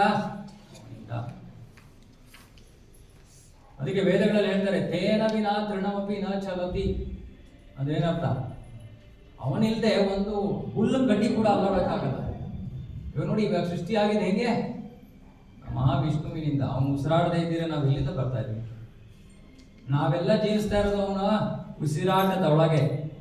ನಾವೆಲ್ಲ ಯಾಕೆ? ಒಬ್ಬ ಬ್ರಹ್ಮ, ಭೌತಿಕ ಜಗತ್ತಿನ ಬ್ರಹ್ಮನ ಆಯುಸ್ಸು ಎಷ್ಟು, ಅಥವಾ ಅವನ ಎಷ್ಟು ವರ್ಷಗಳ ತನಕ ಅವನು ಇರ್ತಾನೆ? ಬ್ರಹ್ಮ 100 ಹಾ, ಬ್ರಹ್ಮನ ಬ್ರಹ್ಮನ 100. ನಮ್ಮ ಲೆಕ್ಕಾಚಾರದಲ್ಲಿ ಹೇಳ್ಬೇಕು, ಅದು ಒಂದು ದಿನ ಅಷ್ಟೇ. ಅದು ಒಂದು ದಿನ, 1000 ಚತುರ್ಯುಗ ಬ್ರಹ್ಮನ ಒಂದು ದಿನ ಅಷ್ಟೇ ಸಮಯ, ಅವನ ರಾತ್ರಿ. ಆ ರೀತಿ ಅವನು 100 ವರ್ಷಗಳಷ್ಟೇ ಜೀವಿಸ್ತಾನೆ. ಆ ಕಾಲಾವಧಿ ಎಷ್ಟು? ಜ್ಞಾಪಕ ಇಟ್ಕೊಳ್ಳಿ, ಹೇಳ್ತೀನಿ ಇವಾಗ. ಇದು ಇನ್ನೊಂದು ಕ್ವಿಜ್ ಕ್ವೆಶ್ಚನ್. 311 ಟ್ರಿಲಿಯನ್ 40 ಬಿಲಿಯನ್ ವರ್ಷಗಳು. 311 ಟ್ರಿಲಿಯನ್ 40 ಬಿಲಿಯನ್ ಇಯರ್ಸ್. ಇದು ಬ್ರಹ್ಮದೇವನ ಆಯಸ್ಸು. ನಮ್ದು ಕಷ್ಟ ಕೊಟ್ಕೊಂಡು ಎದ್ದು ಬಿದ್ದು 8, 80, 70, 80 ಅಂತ ಓದಾಡ್ತೀವಿ ನಾವು. ಆಮೇಲೆ ಎಷ್ಟು ಅಹಂಕಾರಪ್ಪ ನಮಗೆ. ಯಾರಪ್ಪ ನಮಗೆ ಬ್ಯಾಕ್ಗ್ರೌಂಡ್ ಮ್ಯೂಸಿಕ್ ಕೊಡ್ತಾ ಇದ್ದಾರೆ? ಓಕೆ. ಸೊ ಈ ಅಹಂಕಾರಕ್ಕೆ ಕಾರಣ ಇಲ್ಲ ನೋಡಿ, ಬ್ರಹ್ಮನ ಆಯಸ್ಸು. ಅಷ್ಟರೊಳಗಡೆ ವಿಷ್ಣು ಒಂದ್ಸತಿ ಉಸಿರಾಡ್ ಬಿಟ್ಬಿಟ್ಟಿರ್ತಾನೆ ಸುಮ್ಮನೆ. ಒಂದು ಉಸಿರು ಭಗವಂತನ ವಿಷ್ಣುವಿನ ಒಂದು ಉಸಿರು ಬ್ರಹ್ಮನ 311 40 ಬಿಲಿಯನ್ 311 ಟ್ರಿಲಿಯನ್ 40 ಬಿಲಿಯನ್ ವರ್ಷಗಳಷ್ಟು ಒಂದು ಉಸಿರಾಟ. ಇನ್ನು ನಮ್ಮ ಸ್ಥಾನ ಏನು? ನಾವು ಅಹಂಕಾರ ಪಡೋದಕ್ಕೆ ಏನಾದರೂ ಕಾರಣ ಇದೀವ? ನಾವು ಆ ಸಮಯದಲ್ಲಿ ನಾವು ಇರೋದು ಕೂಡ ಗೊತ್ತಿರೋದು. ಯಾರಿಗೆ ಗೊತ್ತು ನಾವು ಇರೋದು? ನಮಗೆ ಗೊತ್ತು ಅಷ್ಟೇ. ವಿಷ್ಣುವಿಗೆ ಗೊತ್ತಾ? ಅವನ ಶರೀರದಿಂದ ಇಷ್ಟೊಂದು ಅಗಣಿತ ಬ್ರಹ್ಮಾಂಡಗಳು ಬರ್ತಾ ಇವೆ, ಎಷ್ಟೊಂದು ಅಗಣಿತ ಜೀವಿಗಳಿವೆ. ಅವಾಗ ನಾವು ಭಕ್ತರಾಗ್ತೀವೋ ಅವಾಗ ಅವನ ಪುಸ್ತಕದಲ್ಲಿ ನಮ್ಮ ಹೆಸರು ಹೋಗುತ್ತೆ. ಇಲ್ಲ ಅಂದ್ರೆ ಎಷ್ಟು ಸಹಸ್ರಾರು ಜೀವಿಗಳು. ವಿಷ್ಣು ಯಾಕೆ ಎಲ್ಲರ ಬಗ್ಗೆ ಯೋಚನೆ ಮಾಡ್ತಾನೆ? ಯಾರವನನ್ನು ಕೂಗ್ತಾರೋ ಅವನ ಬಗ್ಗೆ ತಿರುಗ್ತಾನೆ. ಏನಪ್ಪ ಇದು ನಾನು ಹೇಳು. ಇಲ್ಲಾಂದ್ರೆ ನಮ್ಮ ಸ್ಥಾನ ಏನು? ನಗಣ್ಯ, ನಥಿಂಗ್, ಝೀರೋ. ಅದಕ್ಕೆ ಚೈತನ್ಯ ಮಹಾಪ್ರಭು ಹೇಳ್ತಾರೆ, ನಮಗೆ ಭಗವಂತ ಬೇಕು ಅನ್ನೋ ಪ್ರಶ್ನೆ ಕೇಳಿದ್ರೆ ಎಲ್ಲರೂ ಕೈ ಮೇಲೆ ಎತ್ತೀರಲ್ವಾ? ಹೌದಾ? ಎಲ್ಲರಿಗೂ ಬೇಕಾ ಭಗವಂತ? ಎಲ್ಲರಿಗೂ ಬೇಕು ಭಗವಂತ. ಅಂದ್ರೆ ಈ ಅಹಂ ಅನ್ನೋದನ್ನ ಬಿಟ್ಬಿಡಿ, ಈ ಪ್ರತಿಷ್ಠೆಯನ್ನ ಬಿಟ್ಬಿಡಿ, ಈ ಅಹಂಕಾರವನ್ನ ಬಿಟ್ಬಿಡಿ. ಇದನ್ನ ಬಿಡ್ಲೇ ಇದ್ರೆ ಭಗವಂತ ಸಿಗಲ್ಲ. ತೃಣಾದಪಿ ಸುನೀಚೇನ ಧರೋರಪಿ ಸಹಿಷ್ಣುನ ಅಮಾನಿನ ಮಾನದೇನ ಕೀರ್ತನೀಯ ಸದಾ. ಅಮಾನಿನ ಮಾನದೇನ, ಯಾರು ನಮ್ಮನ್ನ ಕೆಟ್ಟದಾಗಿ ನಡೆಸ್ಕೊಂಡ್ರು ನಮ್ಮ ಜೊತೆ, ಏನ್ ಮಾಡ್ಬೇಕು ನಾವು? ಅವ್ರಿಗೆ ಗೌರವ ಕೊಡ್ಬೇಕು. ಅದೇನೋ ಒಂದು ಆಡ್ಸಕ್ಕಾಗಲ್ಲ ಈ ವಿಷಯ ಕೇಳಿ ಮಾಡಲಾಗಿರ್ಲಿ, ಹೌದಾ ಅಂತಾನು ಹೇಳಕ್ಕಾಗಲ್ಲ. ಹಂಗೆ ಈ ಹಂತಕ್ಕೆ ನಾವು ಬರಲಿಲ್ಲ ಅಂದ್ರೆ ಭಗವಂತನ ಹತ್ರ ಹೋಗಕ್ಕಾಗಲ್ಲ, ಭಗವಂತನಾಮಕ್ಕೆ ಹೋಗಕ್ಕಾಗಲ್ಲ. ಭಗವಂತ ಗೋವರ್ಧನ ಬೆಟ್ಟವನ್ನ ಎತ್ತಿದ್ದು ಏನಕ್ಕೆ? ಇಂದ್ರನ ಅಹಂಕಾರವನ್ನ ದಮನ ಮಾಡಬೇಕು. ಬೇರೆ ಉದ್ದೇಶ ಒಂದಿತ್ತು, ಅದು ಬೇರೆ, ಅವನ ಮೂಲ ಉದ್ದೇಶ. ಆದ್ರೆ ಬಾಹ್ಯವಾಗಿ ನಮ್ಮೆಲ್ಲರಿಗೂ ಕಲಿಸೋದ ವಿಷಯ ಏನಿತ್ತು? ಇಂದ್ರ ಅಂತವನೇ ಅವನ ಅಹಂಕಾರ ಇದ್ರೆ ನನಗೆ ಸಹಿಸ್ಕೊಳಕ್ಕಾಗಲ್ಲ, ನನಗೆ ಇಷ್ಟ ತಕ್ಷಣ ನಿಲ್ಲಿಸ್ತಾನೆ ಕೆಳಗಡೆ. ನನಗೆ ಎಷ್ಟೊಂದ್ಸತಿ ಇದರ ಅನುಭವ ಆಗಿದೆ. ತುಂಬಾ ಅಹಂಕಾರ ವ್ಯಕ್ತಿ ನಾನು. ಸೊ ಏನ್ ಮಾಡ್ತಾನೆ ಭಗವಂತ? ಬುದ್ಧಿಯನ್ನು ಆಫ್ ಮಾಡ್ಬಿಡ್ತಾನೆ. ಈ ಕ್ಲಾಸಲ್ಲಿ ಕೂತಿರ್ತೀನಿ, ನಿಮಗೆ ನೆಕ್ಸ್ಟ್ ಬಾಯಿಂದ ಏನು ಬರ್ತಾನೆ ಇಲ್ಲ. ಅವಾಗ ಗೊತ್ತಾಗುತ್ತೆ ನನ್ನ ಶಕ್ತಿಯಿಂದ ನಾನು ಕ್ಲಾಸ್ ಮಾಡ್ತಾ ಇಲ್ಲ, ಭಗವಂತನ ಕೃಪೆ, ಅವನೇನೋ ಮಾತಾಡ್ಸ್ತಾ ಇದ್ದಾನೆ, ಬರ್ತಾ ಇದೆ ಬಾಯಿಂದ. ಯಾವತ್ತು ನಾನು ಕ್ಲಾಸ್ ಮಾಡ್ತಾ ಇದ್ದೀನಿ ಅಂತ ನಾನು ಚೆನ್ನಾಗಿತ್ತು ಕ್ಲಾಸ್ ಅಂದ್ರೆ ಹಿಂಗೆ ಅನ್ಕೋತೀನೋ ಅಷ್ಟೇ. ಅದು ತಕ್ಷಣ ಬಿಡಿಸ್ತಾನೆ, ಬೀಳ್ಸೆ ಎತ್ಬಿಡ್ತಾನೆ. ತುಂಬಾ ಹೊತ್ತು ಬೀಳ್ಸಲ್ಲ. ಏನೋ ಸೇವೆ ಮಾಡ್ತಾ ಇದ್ದಾನಲ್ಲ, ಇದು ಒಬ್ಬ ಕೆಳಮಟ್ಟದ ಜೀವಿ, ಹೋಗ್ಲಿ ಅವನು ಒಂದ್ ಸ್ವಲ್ಪ ಕೃಪೆ ಕೊಡೋಣ ಅಂತ ಎತ್ತಾನೆ ಭಗವಂತ ತಿರ್ಗಾ ನನ್ನ. ಆದರೆ ನಮಗೆ ಭಕ್ತಿಯಲ್ಲಿರುವಾಗ ನಮಗೆ ಅದು ಬಹಳ ಸುಲಭವಾಗಿ ನಮಗೆ ಅದರ ಅನುಭವ ಆಗ್ತದೆ. ನಮ್ಮ ಸಾಮರ್ಥ್ಯ ಅಲ್ಲ ಅನ್ನೋದು ಗೊತ್ತಾಗ್ತದೆ. ಆದರೆ ಭೌತಿಕವಾಗಿ ಯಾರು ಭಕ್ತಿಯ ಜೀವನವನ್ನ ಇನ್ನೂ ಅಷ್ಟೊಂದು ಗಂಭೀರವಾಗಿ ಇದನ್ನ ಅನುಭವ ಮಾಡೋಕ್ಕೆ ಒಂದು ಬಹಳ ಮುಖ್ಯವಾದ ವಿಷಯ ಇದೆ. ನನ್ನದಲ್ಲ, ನನ್ನ ಸಾಮರ್ಥ್ಯ ಅಲ್ಲ ಅನ್ನೋದನ್ನ ನಾವು ಅನುಭವಿಸ್ಬೇಕು ಅಂದ್ರೆ ಏನ್ ಮಾಡ್ಬೇಕು ಗೊತ್ತಾ? ಭಕ್ತಿಯಲ್ಲಿ ನಾವೇನು ಮಾಡಬೇಕು, ನಮಗಿಂತ ಮೀರಿರುವಂಥ ಯಾವುದಾದ್ರೂ ಒಂದು ಸೇವೆಯನ್ನು ತಗೋಬೇಕು. ನಮ್ಮ ಶಕ್ತಿ ಸಾಮರ್ಥ್ಯವನ್ನು ಮೀರಿರುವಂಥ ಸೇವೆ. ಸೊ ನಾನು ಇದ್ರ ಬಗ್ಗೆ ಮುಂಚೆನೂ ಹೇಳಿದ್ದೆ ಅನ್ಸುತ್ತೆ. ನನ್ನ ಜೀವನದ ಅನುಭವ, ಅದಕ್ಕೆ ನನಗೆ ಈ ವಿಷಯಗಳು ಅಷ್ಟು ಮನದಟ್ಟಾಗಿದೆ. 12 ವರ್ಷದಿಂದ ನನಗೆ ಟ್ಯೂಬರ್ಕ್ಯುಲೋಸಿಸ್ ಆಯಿತು. ಟ್ಯೂಬರ್ಕ್ಯುಲೋಸಿಸ್ಸಿಂದ ಬಹಳ ನನ್ನ ಪರಿಸ್ಥಿತಿ ಆಂತರಿಕ ದೈಹಿಕ ಎಲ್ಲವೂ ಕೂಡ ಬಹಳ ಹದಗೆಟ್ಟು ಹೋಗಿತ್ತು. ಜಸ್ಟ್ ಕೃಷ್ಣ ಪ್ರಜ್ಞೆಗೆ ಬಂದಿದೆ ಅವಾಗ 2 ವರ್ಷ ಆಗಿ. ಸೊ ಏನಾಯ್ತು, ನನಗೆ ನಮ್ಮ ಡಾಕ್ಟ್ರು ಸಾಕಷ್ಟು ನನಗೆ ಹೆದರಿಸಿದ್ರು. ಹೆದರ್ಕೊಳಕ್ಕೆ ನಾನು ರೆಡಿಯಾಗಿದ್ದೆ ಅವಾಗ. ಇದೆಲ್ಲ ತತ್ವ ಏನೂ ಗೊತ್ತಿಲ್ಲ, ನಾನು ದೇಹ ಅಲ್ಲ ಇದು ಅದು ಎಲ್ಲ. 1-2 ವರ್ಷ ಸುಮ್ಮನೆ ಅದೊಂಥರ ಹನಿಮೂನ್ ಪೀರಿಯಡ್ ಅಂತ ಇಸ್ಕಾನ್ನಲ್ಲಿ. ಏನೂ ಗೊತ್ತಿಲ್ಲ, ಚೆನ್ನಾಗಿ ಪ್ರಸಾದ ತಿನ್ನೋದು, ಅಲ್ಲಿ ಇಲ್ಲಿ ಓಡಾಡೋದು, ಎಲ್ಲರ ಜೊತೆ ಮಜವಾಗಿರೋದು. ಆಮೇಲೆ ನಿಜವಾದ ಒಂದು ಭಕ್ತಿ ಶುರು ಆಗುತ್ತೆ, ಜ್ಞಾನ ಪಡ್ಕೋಬೇಕು ಅದನ್ನು ನಾನು. ಸೊ ಏನಾಯಿತು, ನನಗೆ ಏನೋ ಅನ್ನಿಸ್ಬಿಡ್ತು, ಸರಿ ನಾನು ಜಾಸ್ತಿ ದಿನ ಬದುಕಿರೋಲ್ವೇನೋ ಅಂತ ಅನ್ನಿಸ್ತು ಅವಾಗ. ನಮ್ಮ ಅಲೋಪತಿ ಡಾಕ್ಟ್ರಿಗೆ ಥ್ಯಾಂಕ್ ಯು ಹೇಳಬೇಕು ನಾನು, ನನ್ನನ್ನು ಆ ರೀತಿ ಹೆದರಿಸಿದ್ದಕ್ಕೆ. ಯಾಕಂದರೆ ಆವಾಗ ಅದರಿಂದ ಒಂದು ದೊಡ್ಡ ಸೇವಾ ಕಾರ್ಯ ಆಯಿತು. ಸೊ ಅವಾಗ ಏನಂದ್ಕೊಂಡೆ, ಸರಿ ನಾನು ಹೋಗ್ಬೇಕು ಅಂದರೆ ಹೋಗೋಕ್ಕಿಂತ ಮುಂಚೆ ಏನಾದರೂ ಒಂದು ಒಳ್ಳೆ ಕಾರ್ಯ, ಒಂದು ಬೃಹತ್ ಕಾರ್ಯ ಮಾಡ್ಬಿಟ್ಟು ಹೋಗೋಣ ಅಂತ ಅಂದ್ಕೊಂಡು. ಏನು ಬೃಹತ್ ಕಾರ್ಯ ಮಾಡೋದು ನನಗೆ ಗೊತ್ತಿರಲಿಲ್ಲ, ಏನು ಆರೋಗ್ಯನೂ ಅಷ್ಟು ಚೆನ್ನಾಗಿರಲಿಲ್ಲ. ಸೊ ಹಿಂಗೆ ನೋಡ್ತಾ ಇದ್ದೆ. ಅವಾಗ ಭಗವಂತನ ಕೇಳಿಸ್ಕೊತಾನಲ್ಲ ನಮ್ದೆಲ್ಲ, ನಮ್ಮ ಪರಿಸ್ಥಿತಿ, ನಮ್ಮ ಪ್ರಾರ್ಥನೆ. ಸೊ ಭಗವಂತ ಏನು ಮಾಡ್ದ, ಈ ನನ್ನ ಗುರು ಮಹಾರಾಜ ಪರಮ ಪೂಜ್ಯ ಭಕ್ತಿ ವಿಕಾಸ ಸ್ವಾಮಿ ಅಂತ, ಅವರು ಇಂಗ್ಲೀಷ್ನಲ್ಲಿ ರಾಮಾಯಣ ಬರೆದಿದ್ರು, ವಾಲ್ಮೀಕಿ ರಾಮಾಯಣವನ್ನು ಬರೆದಿದ್ರು. ಆ ವಾಲ್ಮೀಕಿ ರಾಮಾಯಣದ ಕನ್ನಡ ಅನುವಾದ ಕಾರ್ಯ ನಡೀತಾ ಇತ್ತು, 3 ವರ್ಷದಿಂದ ನಡೀತಾ ಇತ್ತು. ಅದು ಎಲ್ಲೂ ಹೋಗಿರಲಿಲ್ಲ. ನಮಗೆ ಯಾರೋ ಭಕ್ತರು ಬರ್ತಾರೆ, ಮಾಡ್ತಾರೆ, ಸ್ವಲ್ಪ ದಿನ ಆಮೇಲೆ ಹೋಗುತ್ತೆ. ಸೊ ನನಗೆ ಬಂತು ಆ ವಿಷಯ ಗೊತ್ತಾಯ್ತು. ಈ ರಾಮಾಯಣ, ಕನ್ನಡದಲ್ಲಿ ರಾಮಾಯಣ ಪ್ರಕಟ ಆಗಬೇಕಾಗಿದೆ, ಪ್ರಕಾಶನ ಆಗಬೇಕಾಗಿದೆ, ಆದರೆ ಅದ್ರ ಕೆಲಸ ಮುಂದುವರಿತಾ ಇಲ್ಲ. ಸೊ ನನ್ನ ಉದ್ದೇಶ ಏನಿತ್ತು, ಏನೋ ಒಂದು ಒಳ್ಳೆ ಕಾರ್ಯ ಮಾಡ್ಬಿಟ್ಟು ಹೋಗ್ಬೇಕಪ್ಪ ಭಗವಂತನ ಸೇವೆಯಲ್ಲಿ. ಸರಿ, ನನ್ನ ಮನಸ್ಸಿಗೆ ಏನು ಬಂತು, ಇದಕ್ಕಿಂತ ಕಾರ್ಯ ಇಲ್ಲ. ಸೊ ಮನಸ್ಸು ಮಾಡ್ಕೊಂಡ್ಬಿಟ್ಟೆ, ಆಯ್ತು ಸರಿ ನಾನು ರಾಮಾಯಣ ಅನುವಾದದಲ್ಲಿ ನಾನು ಭಾಗವಹಿಸ್ತೀನಿ. ನನ್ನ ಕನ್ನಡ ಹೇಗಿತ್ತು ಅಂದರೆ, ನಮ್ಮ ತಾಯಿಯವ್ರು ನಾನು ಬೈತಾ ಇದ್ರು, ಒಂದು ವಾಕ್ಯದಲ್ಲಿ ಒಂದು ಇಂಗ್ಲೀಷ್ ಪದ ಇದೆ, ನೀನು ಮಾತಾಡಲ್ಬೋದು ಅಂತ. ನನಗೆ 10 ವರ್ಷದಿಂದ ನಾನು ಮನೆಗೆ ಹೋಗಿ ಹೇಳಿದೆ, ಹಿಂಗೆ ರಾಮಾಯಣ ಅನುವಾದ ಮಾಡೋ ಸೇವೆಯನ್ನು ತೊಗೊಂಡಿದ್ದೀನಿ ಅಂತ. ನಮ್ಮಮ್ಮ, ನಿನ್ನ ತಲೆನ ಕೆಟ್ಟಿದ್ಯಾ, ನಿನಗೆ ಕನ್ನಡ ನೆಟ್ಟಿಗೆ ಮಾತಾಡೋಕ್ಕೆ ಬರಲ್ಲ, ನೀನು ಏನು ಅದನ್ನು ಅಷ್ಟು ಶಾಸ್ತ್ರದ ಒಂದು ಇದು, ಅಷ್ಟು ಅಲಂಕಾರಿಕ ಭಾಷೆ ಇದನ್ನು ಏನು ಅನುವಾದ ಮಾಡ್ತೀಯ? ನಾನು ಅದೆಲ್ಲ ಏನು ಯೋಚನೆ ಮಾಡಿರಲಿಲ್ಲ. ನನ್ನ ಮನಸ್ಥಿತಿ ಅವಾಗ ಇದ್ದಿದೆ ಅಷ್ಟೇ, ಮತ್ತೆ ಹೋಗೋಕ್ಕಿಂತ ಮುಂಚೆ ಏನೋ ಮಾಡಬೇಕು ಅಂತ ತಗೊಂಡ್ಬಿಟ್ಟೆ. ಅದೇ ಮಾಡಬೇಕು ಅಂತ ಇಚ್ಛೆ, ಅದೇ ನನ್ನಲ್ಲಿ ಸಾಮರ್ಥ್ಯ ಇರಲಿಲ್ಲ. ಅರ್ಥ ಮಾಡ್ಕೊಂಡಿದ್ದಾನೆ ಯಾಕೆ ನಾನು ಹೇಳ್ತೇನೆ, ನನ್ನಲ್ಲಿ ಸಾಮರ್ಥ್ಯ ಇರಲಿಲ್ಲ. ನನ್ನಲ್ಲಿ ಕನ್ನಡದಲ್ಲಿ ಮಾತಾಡೋದು, ಮನೆಯಲ್ಲೇ ಮಾತಾಡೋದು ನನಗೆ ಬರ್ತಾ ಇಲ್ಲ. ಇನ್ನು ಆ ಕನ್ನಡ ಅನುವಾದ ಮಾಡೋಕ್ಕೆ ಎಲ್ಲಿಂದ ಸಾಧ್ಯ?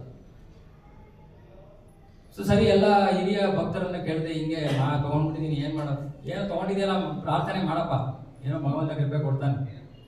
ಯಾಕಂದರೆ ಭಕ್ತಿಯಲ್ಲಿ ಒಂದೇನಂದರೆ, ನಾವು ಯಾವ್ದಾದ್ರು ಒಂದು ಸೇವೆಯನ್ನು ತೊಗೊಂಡ್ರೆ ಅದನ್ನು ಮಾಡೋ ಶಕ್ತಿ ಜೊತೆಗೆ ಬರುತ್ತಂತೆ. ನಮ್ಮ ಹತ್ರ ಇರಲ್ಲ, ಶಕ್ತಿ ಬರುತ್ತೆ ಜೊತೆಗೆ. ನಂಗೆ ಅವೆಲ್ಲ ಗೊತ್ತಿರಲಿಲ್ಲ. ಸರಿ, ಪ್ರತಿದಿನ ಕೂತ್ಕೋತಾ ಇದ್ದೆ. ಇವಾಗ ನಾವು ಪ್ರವಚನ ಮಾಡೋಕ್ಕಿಂತ ಮುಂಚೆ ಪ್ರಾರ್ಥನೆಗಳನ್ನ ಮಾಡ್ತೀವಿ. ಪ್ರಾರ್ಥನೆಗಳ ಉದ್ದೇಶ ಏನು, ಭಗವಂತ ನನ್ನಿಂದ ಏನಾದ್ರು ಮಾತಾಡ್ಸಪ್ಪ, ಏನು ಬೇಕು ಮಾತಾಡ್ಸು ಅನ್ನೋ ಒಂದು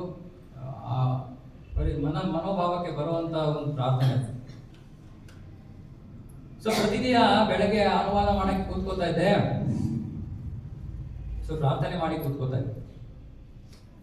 ಸರಿ, ಪ್ರಾರ್ಥನೆ ಮಾಡಿ ಕೂತ್ಕೊಂಡ ದಿವಸ ಮೊದಲ ಒಂದು ಸ್ವಲ್ಪ ದಿನಗಳಂತೂ ನನಗೆ ಒಂಥರ ತಲೆನೇ ಕೆಟ್ಟೋಯ್ತು. ನನಗೆ ಯಾವ್ದಾವುದೋ ಪದಗಳು ಬರ್ತಾ ಇದೆ. ನನಗೆ ಒಂದು ನಿಮಿಷ ಕನ್ನಡದಲ್ಲಿ ಇದೆಯಾ ಈ ಶಬ್ದ, ನಾನು ಡಿಕ್ಷನರಿ ತೆಗೆದು ನೋಡ್ತಾ ಇದ್ದೆ. ಸರಿ, ಒಂದು ಸ್ವಲ್ಪ ದಿನ ಹಿಂಗೆ ಚೆನ್ನಾಗಿ ಎಲ್ಲ ಟ್ರಾನ್ಸ್ಲೇಷನ್ ಶುರು ಆಯಿತು. ನಾನೇನು ಅನ್ಕೊಂಡ್ಬಿಟ್ಟೆ, ನನ್ನಲ್ಲೇ ಸಾಮರ್ಥ್ಯ ಇದೆ ಅನ್ಕೊಂಡ್ಬಿಟ್ಟೆ ನಾನು. ಆಮೇಲೆ ಏನು ಮಾಡ್ತಾ ಇದ್ದೆ, ಮಧ್ಯ ಒಂದೊಂದು ದಿನ ಪ್ರಾರ್ಥನೆ ಎಲ್ಲ ಏನಕ್ಕೆ, ನಾನೇ ಬರೀತಾ ಇರೋದಲ್ವ ಅಂತ ಕೂತ್ಕೊಂಡು ಬರೆಯೋಕೆ ಹೋದ್ರೆ ಏನಾಗುತ್ತೆ, ಬ್ಲ್ಯಾಂಕ್ ಶೀಟ್, ಏನು ಬರ್ತಾ ಇದೆ. ಸೊ ಹಿಂಗೆ ಜೀವನದಲ್ಲಿ ಸಾಕಷ್ಟು ಅನುಭವ ಆಗ್ಬಿಟ್ಟಿದೆ. ಆ ಭಗವಂತ ಏನೋ ಶಕ್ತಿ ಕೊಟ್ಟಿದ್ದಾನೆ, ಅದನ್ನು ಅವನಿಗೋಸ್ಕರ ಉಪಯೋಗಿಸೋಕ್ಕೆ ಕೊಟ್ಟಿದ್ದಾನೆ ಆ ಶಕ್ತಿಯನ್ನು. ಅದರ ಅವಶ್ಯಕತೆ ಇಲ್ಲ ಅಂತ ದಿವಸ ಭಗವಂತ ಏನ್ ಮಾಡ್ತಾನೆ, ಶಕ್ತಿಯನ್ನ ಕಿತ್ಕೊಂಡ್ಬಿಡ್ತಾನೆ. ಅರ್ಜುನ ಕುರುಕ್ಷೇತ್ರದ ಯುದ್ಧದ ಭೂಮಿಯ ಮೇಲೆ ಎಂತಹ ಮಹಾ ಯೋಧರನ್ನೆಲ್ಲ ಅವನು ಜಯಿಸಿದ. ಅರೆ ಕೊನೆಗೆ ಭಗವಂತ ಅಷ್ಟೊತ್ತಿಗೆ ತನ್ನ ಲೀಲೆಯನ್ನು ಮುಗಿಸಿ ಅವನು ತನ್ನ ಧಾಮಕ್ಕೆ ಹೋಗಿದ್ದಾನೆ, ಅಪ್ರಕಟನಾಗಿದ್ದಾನೆ. ಆಗ ಅರ್ಜುನನಿಗೆ ಒಂದು ಚಿಕ್ಕ ಸೇವೆ ಇತ್ತು. ಎಲ್ಲ ದ್ವಾರಗೆ ರಾಣಿಯರನ್ನ ಹಸ್ತಿನಾಪುರಕ್ಕೆ ಕರ್ಕೊಂಡು ಹೋಗ್ಬೇಕಾಗಿತ್ತು, ಅಷ್ಟೇ ಚಿಕ್ಕ ಸೇವೆ, ದೊಡ್ಡ ವಿಷಯ ಅಲ್ಲ. ಅರೆ ಅವನು ಯಾರ ಕೈನ ಸೋತ್ಬಿಡ್ತಾನೆ? ಗೋಪಾಲಕರು ಏನು ಅವ್ರ ಕೈನಲ್ಲಿ ಏನಿರುತ್ತೆ? ಕಡ್ಡಿ. ಸೋತ್ಬಿಡ್ತಾನೆ. ಅವಾಗ ಭಾಗವತದಲ್ಲಿ ಅರ್ಜುನ ಪ್ರಾರ್ಥನೆಗಳನ್ನು ಅರ್ಪಿಸ್ತಾನೆ. ಅಪ್ಪ ಭಗವಂತ, ನನ್ನ ಶಕ್ತಿ ಅವಶ್ಯಕತೆ ಇಲ್ಲ ಅಂತ ನೀನು ತಗೊಂಡ್ಬಿಟ್ಟೆ, ನೋಡು ಗೋಪಾಲಕರನ್ನು ಕೂಡ ನನ್ನ ಜಯಿಸೋದಕ್ಕೆ ನನ್ನ ಶಕ್ತಿ ಇಲ್ಲ ಇವತ್ತು. ಸೊ ಯಾವತ್ತು ಜೀವನದಲ್ಲಿ ಅನ್ಕೋಬಿಡಿ ನಾನು ಮಾಡಿದ್ದೀನಿ. ಭಕ್ತಿಯ ಕಾರ್ಯಗಳಲ್ಲಿ ನೀವು ಲೌಕಿಕವಾಗಿ ಮುಳುಗಿದ್ದಾಗ ಭಗವಂತ ಸರಿ ಬಿಡಪ್ಪ ಇವನು ಅಜ್ಞಾನದಲ್ಲಿದ್ದಾನೆ ಅಂತ ಬಿಟ್ಬಿಡ್ತಾನೆ. ಆದರೆ ಭಕ್ತಿಗೆ ಬಂದಾಗ ಭಗವಂತ ನಮಗೆ ಸಾಕ್ಷಾತ್ ತೋರಿಸ್ತಾನೆ, ನಿನ್ನ ಶಕ್ತಿ ಅಲ್ಲ ಅದು, ನಾನು ನಿನಗೆ ಕೊಟ್ಟಿದ್ದು. ಯಾವುದಕ್ಕೋಸ್ಕರ ಕೊಟ್ಟಿದ್ದೀನಿ? ನನ್ನ ಸೇವೆಯಲ್ಲಿ ನೀನು ಅದನ್ನು ಉಪಯೋಗಿಸು ಅಂತ ಕೊಟ್ಟಿದ್ದೀನಿ. ನೀನು ದುರಾಂಕಾರ ಪಟ್ಟರೆ ನಾನೇನು ಮಾಡ್ತೀನಿ? ಇಟ್ಕೊಂಡ್ಬಿಡ್ತೀನಿ. ಅದಕ್ಕೆ ತೃಣಾದಪಿ ಸುನೀಚನ. ನಮಗೆ ಗೊತ್ತಾಗುತ್ತೆ ಭಕ್ತಿಯಲ್ಲಿ ನಾವು ಸ್ವಲ್ಪ ಮುಂದುವರಿತಾ ಇದ್ರೆ ನಮ್ಗೆ ಗೊತ್ತಾಗ್ತಾ, ಅಯ್ಯೋ ನಂದ ಏನು ಸಾಮರ್ಥ್ಯ ಆಗಿದ್ದು ಭಗವಂತನ ಕೃಪೆ, ನಾನು ತುಚ್ಛ, ನಾನು ಯಾವುದಕ್ಕೂ ಬಾರ್ದವನು. ಏನೋ ಭಗವಂತ ತನ್ನ ಕೃಪೆಯಿಂದ ನನ್ನಲ್ಲಿ ಏನೋ ಶಕ್ತಿ ಕೊಟ್ಟಿದ್ದಾನೆ, ಏನೋ ಮಾತಾಡಿಸ್ತಾರೆ, ಏನೋ ಸಹಾಯ ಮಾಡಿಸ್ತಾರೆ, ಏನೋ ಸೇವೆ ಮಾಡಿಸ್ತಾರೆ. ಸೊ ನಮ್ಮ ಮನಸ್ಥಿತಿ ಏನಾಗಬೇಕು? ತೃಣಾದಪಿ ಸುನಿಚ್ಚನ. ಯಾರೋ ಏನೋ ಬೈದ್ರ ಸರಿ ಆಯ್ತು. ಒಂದ್ಸತಿ ಪ್ರಭುಪಾದರು ಅಮೆರಿಕಾದಲ್ಲಿದ್ದರು. ಒಂದು ಯಾವುದೋ ಈ ರೀತಿ ಉದ್ಘಾಟನಾ ಕಾರ್ಯ, ಏನೋ ಯಾವುದೋ ದೇವಸ್ಥಾನ ಉದ್ಘಾಟನಾ ಕಾರ್ಯ, ಯಾವುದೋ ಶ್ರೀ ವಿಗ್ರಹಗಳ ಪ್ರತಿಷ್ಠಾಪನೆ ಆಗುವ ಒಂದು ಕಾರ್ಯಕ್ರಮ ಅವರು ಆರ್ಗನೈಸ್ ಮಾಡ್ತಾ ಇದ್ರು. ಪ್ರಭುಪಾದರು ಇದು ಮಾಡಬೇಕು, ಅದು ಮಾಡಬೇಕು, ಇನ್ನೊಂದು ಮಾಡಬೇಕು, ಮತ್ತೊಂದು ಮಾಡಬೇಕು. ಲೇಟ್ ಆಗೋದು. ಭಕ್ತರು ಸರಿಯಾದ ಸಮಯದಲ್ಲಿ ಮಾಡಿರಲಿಲ್ಲ ಕೆಲಸಗಳು. ಪ್ರಭುಪಾದ ತುಂಬ ಟೈಮ್ ಅಂದರೆ ತುಂಬ ಪಕ್ಕ, ಮುಹೂರ್ತ ನೀರು ಬಿಡ್ತಾರೆ. ಸೊ ಏನು ಮಾಡ್ತಾರೆ ಪ್ರಭುಪಾದರು? ಸ್ವಲ್ಪ ಜೋರಾಗಿ ಬೈತಾರೆ ಭಕ್ತರನ್ನು. ಏನೇನು ಮಾಡ್ತಾ ಇದ್ದೀರಾ, ತಲೆ ಸರಿ ಇಲ್ವಾ, ಬೇಗ ಕೆಲಸ ಟೈಮ್ ಆಗೋದು, ಅದು ಇದು ಏನೋ ಜೋರಾಗಿ ಮಾತಾಡ್ತಾ ಇದ್ರು. ಸೊ ಆಗ ಅಲ್ಲಿ ಯಾರೋ ಒಬ್ರು ಹೊಸ ಭಕ್ತರು ಬೈದಿದ್ರು. ಅವ್ರಿಗೆ ಪ್ರಭುಪಾದ ಯಾರು ಅಂತ ಗೊತ್ತಿಲ್ಲ ಅವ್ರಿಗೆ. ಸೊ ಅವ್ರು ಬಂದಿದ್ದಾರೆ, ನೋಡ್ತಾ ಇದ್ದಾರೆ ಪ್ರಭುಪಾದ ಜೋರಾಗಿ ಇರ್ತಾ ಇದ್ದಾರೆ ಎಲ್ಲರ ಮೇಲೆ. ಇವ್ರು ಇಷ್ಟು ದಿನ ಕ್ಲಾಸಲ್ಲಿ ಏನು ಕೇಳ್ಕೊಂಡಿದ್ದಾರೆ? ನಮ್ಮ ಜೊತೆಯಿಂದ ಇರಬೇಕು, ಕೋಪ ಗೀಪ ಎಲ್ಲ ಮಾಡ್ಕೋಬಾರ್ದು, ಇದೆಲ್ಲ ಕ್ಲಾಸ್ಗಳಲ್ಲಿ ಕೇಳಿದ್ದಾರೆ ಬೇರೆ ಭಕ್ತರಿಂದ. ಅವ್ರಿಗೇನು ಅನ್ನಿಸ್ತು, ಪಾಪ ಯಾರೋ ವಯಸ್ಸಾಗಿರೋರು, ಅವ್ರಿಗೆ ಸರಿಯಾಗಿ ತತ್ವ ಎಲ್ಲ ಗೊತ್ತಿಲ್ವೇನೋ ಅಂದ್ಬಿಟ್ಟು ಆ ವ್ಯಕ್ತಿ ಬಂದು ಪ್ರಭುಪಾದ್ರಿಗೆ ಹೇಳ್ತಾನೆ, ಪ್ರಭುಪಾದ್ ಅಲ್ಲ ಸ್ವಾಮಿ, ಚಾಟ್ ಅಂಡ್ ಬಿ ಹ್ಯಾಪಿ, ಜಪ ಮಾಡಿ ಆನಂದದಲ್ಲಿ ಇರಿ ಅಂತ ಯಾರು ಕೊಟ್ಟಿರೋದು ಅದನ್ನ? ಪ್ರಭುಪಾದ ಏನ್ ಮಾಡಿದ್ರು? ಜಪಮಾಲೆ ತಗೊಂಡ್ರು, ಜಪ ಮಾಡಕ್ಕೆ ಶುರು ಮಾಡಿದ್ರು. ಇದು ನೋಡ್ರು. ಪ್ರಭುಪಾದ ಅನ್ಕೊಂಡಿರ್ತಾವ, ಕೃಷ್ಣ ನನಗೆ ಇವನು ಮುಖ್ಯನ ಏನೋ ಹೇಳ್ಸಿದಾನೆ, ಸರಿ ಪ್ರಭುಪಾದ ನಾನು ಯಾರು ಗೊತ್ತಾ, ಅದನ್ನು ಕೊಟ್ಟಿರೋದೇ ನಾನು. ನಾನು ಕೊಟ್ಟಿಲ್ಲ, ಕೊಟ್ಟಿರೋದು ಅಂತ ಪ್ರಭುಪಾದ ಯಾವತ್ತೂ ಹೇಳ್ತಾನೆ ಇರಲಿ. ಭಗವಂತ ಕೊಟ್ಟಿದ್ದಾನೆ, ಭಗವಂತನೇ. ಇದು ಭಕ್ತರ ಮನೋಭಾವ. ಈ ಮನೋಭಾವಕ್ಕೆ ನಾವು ಬರಲಿಲ್ಲ ಅಂದರೆ ನಾವು ಭಗವದ್ಧಾಮಕ್ಕೆ ಹೋಗ್ತಾರೆ, ಇಲ್ಲೇ ಅಲ್ಲಾಡ್ತಾರೆ. ಅದಕ್ಕೆ ನಮ್ರತೆ ಇರಬೇಕು. ಅಮಾನಿನ ಮಾನದೇನ, ಯಾರೋ ನಮಗೆ ನಮ್ಮನ್ನು ಏನೋ ಬೈದರು ಮಾಡಿದ್ರು, ಆಯಿತು, ನನ್ನ ಕರ್ಮಫಲ ಬರಬೇಕಾಯ್ತು, ಬಂತು. ನಾನೇ ತಿರ್ಗಾ ಅವ್ರ ಮೇಲೆ ಕಿಚ್ಚಾಡಿ ನಾನು ಹೊಸ ಕರ್ಮಫಲನ ಯಾಕೆ ಸೃಷ್ಟಿ ಮಾಡ್ಕೋಬೇಕು? ಇದನ್ನು ನಾವು ಯೋಚನೆ ಮಾಡಬೇಕು. ಅದಕ್ಕೆ ನಾವು ತತ್ವವನ್ನು ಶ್ರವಣ ಮಾಡಬೇಕು. ಎಷ್ಟೋ ಜನ ಭಕ್ತರು ಇದೆಲ್ಲ ಕೇಳ್ತಾರೆ, ತಿರ್ಗಾ ಬಂದು ಕೇಳ್ತಾರೆ, ಪ್ರಭು ನನ್ನ ಆಫೀಸಲ್ಲಿ ನನ್ನ ಬಾಸ್ ತುಂಬ ತೊಂದರೆ ಕೊಡ್ತಾ ಇದ್ದಾರೆ, ಏನು ಮಾಡಬೇಕು? ಮರ್ತ್ಬಿಡ್ತೀವಿ, ಏನು ಶ್ರವಣ ಮಾಡಿರ್ತೀವಿ ಮರ್ತ್ಬಿಡ್ತೀವಿ. ಅದಕ್ಕೆ ನಾವು ಹೇಳೋದು ಬರೀರಿ ಅಂತ. ನನಗಂತೂ ಅಟ್ಲೀಸ್ಟ್ ಇಬ್ಬರಂತೂ ಸ್ಟೂಡೆಂಟ್ಸ್ ನಂಗೆ ತುಂಬ ಸಂತೋಷ. ಇನ್ನೊಬ್ರು ಮಾತಾಡಿನೂ ಬರೀತಾರೆ, ಅಂದರೆ ಪತಿ ಪತ್ನಿಯರು ಇಬ್ಬರು ಬರೀತಾರೆ. ಆಮೇಲೆ ಚೆಕ್ ಮಾಡ್ಕೊಡಿ ನಿಮ್ಮ ನೋಟ್ಸ್ ಇಬ್ರು ಕರೆಕ್ಟಾಗಿ ಬರ್ತಿದ್ರು ಅಂತಾರೆ. ಬಹಳ ಮುಖ್ಯ. ಮರ್ತೋಗ್ಬಿಡ್ತೀವಿ ನಾವು ಜೀವನದಲ್ಲಿ. ನಾವು ಅದನ್ನ ಪ್ರಾಕ್ಟಿಕಲ್ ಆಗಿ ಅಪ್ಲೈ ಮಾಡಬೇಕು ಅಂದರೆ ನಮಗೆ ದಿನ ಓದಬೇಕು. ನಿನ್ನೆ ಹೋದ ವಾರ ಏನಿದೆ, 4 ವಾರದಲ್ಲಿ ಏನು ಓದಿದ್ದೀನಿ, ಅದರಲ್ಲಿ ಏನೋ ಒಂದು ಮುಖ್ಯ ವಿಷಯದನ್ನ ಅಂಡರ್ಲೈನ್ ಮಾಡ್ಕೋಬೇಕು. ಓಕೆ, ಇದು ನಾನು ಇವಾಗ ನನ್ನ ಜೀವನದಲ್ಲಿ ಅಳವಡಿಸ್ಕೋಬೇಕು. ಹೀಗೆ ನಾವು ಕಲಿಯೋದು. ಇಲ್ಲಾಂದರೆ ಈ ಕಡೆ ಹೋಗ್ತಾ ಇರೋದು. ಮೊಬೈಲ್ ಫೋನ್ ನೋಡಿದ್ರೆ ಆಯ್ತಲ್ಲ, ಇವತ್ತೆಲ್ಲ ಬ್ರೈನ್ ವಾಶ್ ಆಗ್ಬಿಡುತ್ತೆ. ಇದನ್ನ ನಾವು ನೆನ್ಪಿಟ್ಕೋಬೇಕು. ನಮ್ಮ ಜೀವನದಲ್ಲಿ ಯಾವ್ದ್ರಿಂದ ಆದ್ರೂ ನಮ್ಗೆ ಕಷ್ಟ ಬರ್ತಾ ಇದ್ರೆ ಅದಕ್ಕೆ ಕಾರಣ ಏನು? ನೀವೇ ಉತ್ತರ ಕೊಡಿ. ಅದಕ್ಕೆ ಕಾರಣ ಏನು? ನಮ್ಮ ಕರ್ಮ ಫಲ. ಅವ್ರು ನಮಗೆ ಯಾರು ಕಷ್ಟವನ್ನು ಕೊಡ್ತಾ ಇದಾರೋ ಅವರು ಕೇವಲ ಪೋಸ್ಟ್ ಮ್ಯಾನ್. ನೆನ್ಪಿಟ್ಕೊಳ್ಳಿದ್ದೇನೆ, ಪೋಸ್ಟ್ ಮ್ಯಾನ್. ಪೋಸ್ಟ್ ಮ್ಯಾನ್ ಯಾವುದೋ ಒಂದು ಕೆಟ್ಟ ಸುದ್ದಿಯನ್ನ ಕೊಟ್ಟ ಅಂತ ಅವ್ನು ಹಿಡ್ಕೊಂಡ್ರೆ ರಪ ರಪ ರಪ ಅಂತ ಹೊಡೆಯಲ್ಲ ನಾವು. ಸೊ ನಮ್ಮ ಕರ್ಮಫಲವನ್ನು ನಮಗೆ ತಂದು ಕೊಟ್ಟಿರುವವರ ಮೇಲೆ ದ್ವೇಷಿಸೋದ್ರಲ್ಲಿ ಯಾವ ಅರ್ಥವೂ ಇಲ್ಲ. ಹೊಸ ಕರ್ಮವನ್ನ ಸೃಷ್ಟಿ ಮಾಡ್ತಾ ಇದೀವಿ, ಕೆಟ್ಟ ಕರ್ಮ. ಯಾಕೆ ಅವ್ರು ಮಾಡಿದ್ದು ಉದ್ದೇಶಪೂರ್ವಕವಾಗಿ ಅಲ್ಲ, ಅದು ನಮ್ಗೆ ಬರ್ಬೇಕಾಯ್ತು, ಬಂತು. ನಾವಿವಾಗ ಅವ್ರ ಮೇಲೆ ಕಿಚ್ಚಾಡಿದ್ರೆ ನಾವೇನ್ ಮಾಡ್ತಾ ಇದೀವಿ? ಉದ್ದೇಶಪೂರ್ವಕವಾಗಿ ಹೊಸ ಕರ್ಮವನ್ನ ಸೃಷ್ಟಿ ಮಾಡ್ತಾ ಇದೀವಿ. ಈ ಹೊಸ ಕರ್ಮದ ಫಲ ಏನು? ಮುಂದಿನ ಜೀವನದಲ್ಲಿ ತಿರ್ಗಾ ಕಷ್ಟ. ಇದಕ್ಕೆ ಕೃಷ್ಣ ಪ್ರಜ್ಞೆ ಬೇಕು. ಪ್ರಜ್ಞೆ ತಕ್ಷಣ ಬರಬೇಕು, ಜಾಗೃತವಾಗಿ. ಓ ಇಲ್ಲ ಇಲ್ಲ ಇಲ್ಲ, ಕ್ಲಾಸಲ್ಲಿ ಕೇಳಿದೀನಿ, ಬೇಡ ಏನಂತೆ, ಏನೋ ಸ್ವಲ್ಪ ಅವಮಾರ್ಯಾದೆ ಮಾಡ್ತಾರೆ. ಯಾರು ಮಾಡ್ತಾ ಇದಾರೆ ಅವಮಾರ್ಯಾದೆ? ಹೋಗ್ಲಿ, ಯಾರಿಗಪ್ಪ ಅವ್ರ ಅವಮಾರ್ಯಾದೆ ಮಾಡ್ತಾ ಇರೋದು? ಯಾರೋ ಏನೋ ಕೆಟ್ಟದಾಗ ಹೇಳಿದ್ರು. ಯಾರಿಗೆ ಹೇಳ್ತಾ ಇರೋದು ಅವರು? ನಮ್ಗಲ್ಲ, ದೇಹಕ್ಕೆ ಹೇಳ್ತಾ ಇರೋದು. ನಿಮ್ಗೆ ಹೇಳಿದ್ರ? ಆತ್ಮಕ್ಕೆ ಅವ್ರು ಏನೋ ಹೇಳಕ್ಕೆ ಗೊತ್ತಿಲ್ಲ, ಯಾಕಂದ್ರೆ ಅವ್ರಿಗೆ ಆತ್ಮ ಇದೆ ಅಂತಾನೆ ಗೊತ್ತಿಲ್ಲ. ಅವ್ರೇನು ಹೇಳ್ತಾರೆ? ಅವ್ರ ದೇಹಕ್ಕೆ ಹೇಳ್ತಾ ಇರೋದು. ದೇಹ ಇವತ್ತಿದೆ ನಾಳೆ ಹೋಗುತ್ತೆ, ಯಾಕಪ್ಪ ಅದಕ್ಕೆ ಅಷ್ಟೊಂದು ಅಟ್ಯಾಚ್ಮೆಂಟು? ಓ ನಾನು ಈ ಪ್ರವೃತ್ತಿ, ನಾನು ಈ ಸ್ಥಾನ. ಯಾವ ಸ್ಥಾನ? ಮಹಾವಿಷ್ಣುವಿನ ಜ್ಞಾಪಿಸ್ಕೊಳ್ಳಿ. ಆ ಸ್ಥಾನ ಅಂದ್ರೆ ಮಹಾವಿಷ್ಣುವಿನ ದೃಷ್ಟಿಯಿಂದ ನೋಡಿ ನಾವೇ ಇಲ್ಲಿ ಎಲ್ಲಪ್ಪ ಇದ್ದೀವಿ. ನಾವು ಎಲ್ಲೂ ಇಲ್ಲ. ಈ ಪ್ರಜ್ಞೆಯನ್ನ ಬೆಳೆಸ್ಕೊಂಡ್ಬಿಟ್ರೆ ಬಹಳ ಸುಲಭವಾಗಿ ಭಗವಂತನ ಹೋಗ್ಬೋದು. ಬಹಳ ಸುಲಭ. ಇದು ಒಂದೇ ಬೇಕಾಗಿರೋದು ಕ್ವಾಲಿಟಿ. ಅದಕ್ಕೆ ಚೈತನ್ಯ ಮಹಾಪ್ರಭುಗಳು 8 ಶ್ಲೋಕಗಳು ಕೊಟ್ಟಿದ್ದು. ಅದರಲ್ಲಿ ಮೂಲ ತೃಣಾರಪಿ ಸುನೀಚೇನ ನರೋರಪಿ ಸಹಿಷ್ಣುನ ಮಾನಿನ ಮಾನದೇನ. ಸಹಿಷ್ಣುನ, ಎಲ್ಲವನ್ನು ಸಹಿಸ್ಕೋಬೇಕು. ನಮ್ಮಲ್ಲಿ ಸಹಿಷ್ಣುತೆ ಅನ್ನೋದೇ ಇಲ್ಲ, ತಾಳ್ಮೆ ಅನ್ನೋದೇ ಇಲ್ಲ. ಅದು ಈ ತಾಳ್ಮೆನ ಯಾವಾಗ ಗೊತ್ತಾ ನಾವು ಕಲಿಯಕ್ಕಾಗೋದು? ಭಕ್ತರ ಸಂಘದಲ್ಲಿ ಸೇವೆ ಮಾಡಿದಾಗ ಮಾತ್ರ. ಯಾಕೆ ಹೊರಗಡೆ ಆಯ್ಡ್ ಬೋಯ್ಡ್ ಅಂತ ನಮ್ದೇ ರಾಜ್ಯ, ಇಲ್ಲಿ ನಮ್ದೇ ರಾಜ್ಯ ನಡೆಯಲ್ಲ. ಯಾಕೆ ಆಧ್ಯಾತ್ಮಿಕ ಜೀವನದಲ್ಲಿ ಆಧ್ಯಾತ್ಮಿಕ ಸ್ತರಗಳಿವೆ, ಅಧಿಕಾರಿಗಳಿದ್ದಾರೆ, ಅವರಿಗೆ ನಾವು ಗೌರವ ಕೊಡಬೇಕು. ಅವ್ರು ಗೌರವ ಕೊಡ್ಬೇಕಾದ್ರೆ ಅವ್ರು ಹೇಳಿದ್ರೆ ನಾವು ಮಾಡ್ಬೇಕು, ಇಷ್ಟಾನೋ ಕಷ್ಟಾನೋ. ಆಗ ತಾನೇ ನಮ್ಮ ಅಹಂಕಾರವನ್ನು ಬಿಡೋದು ನಾವು.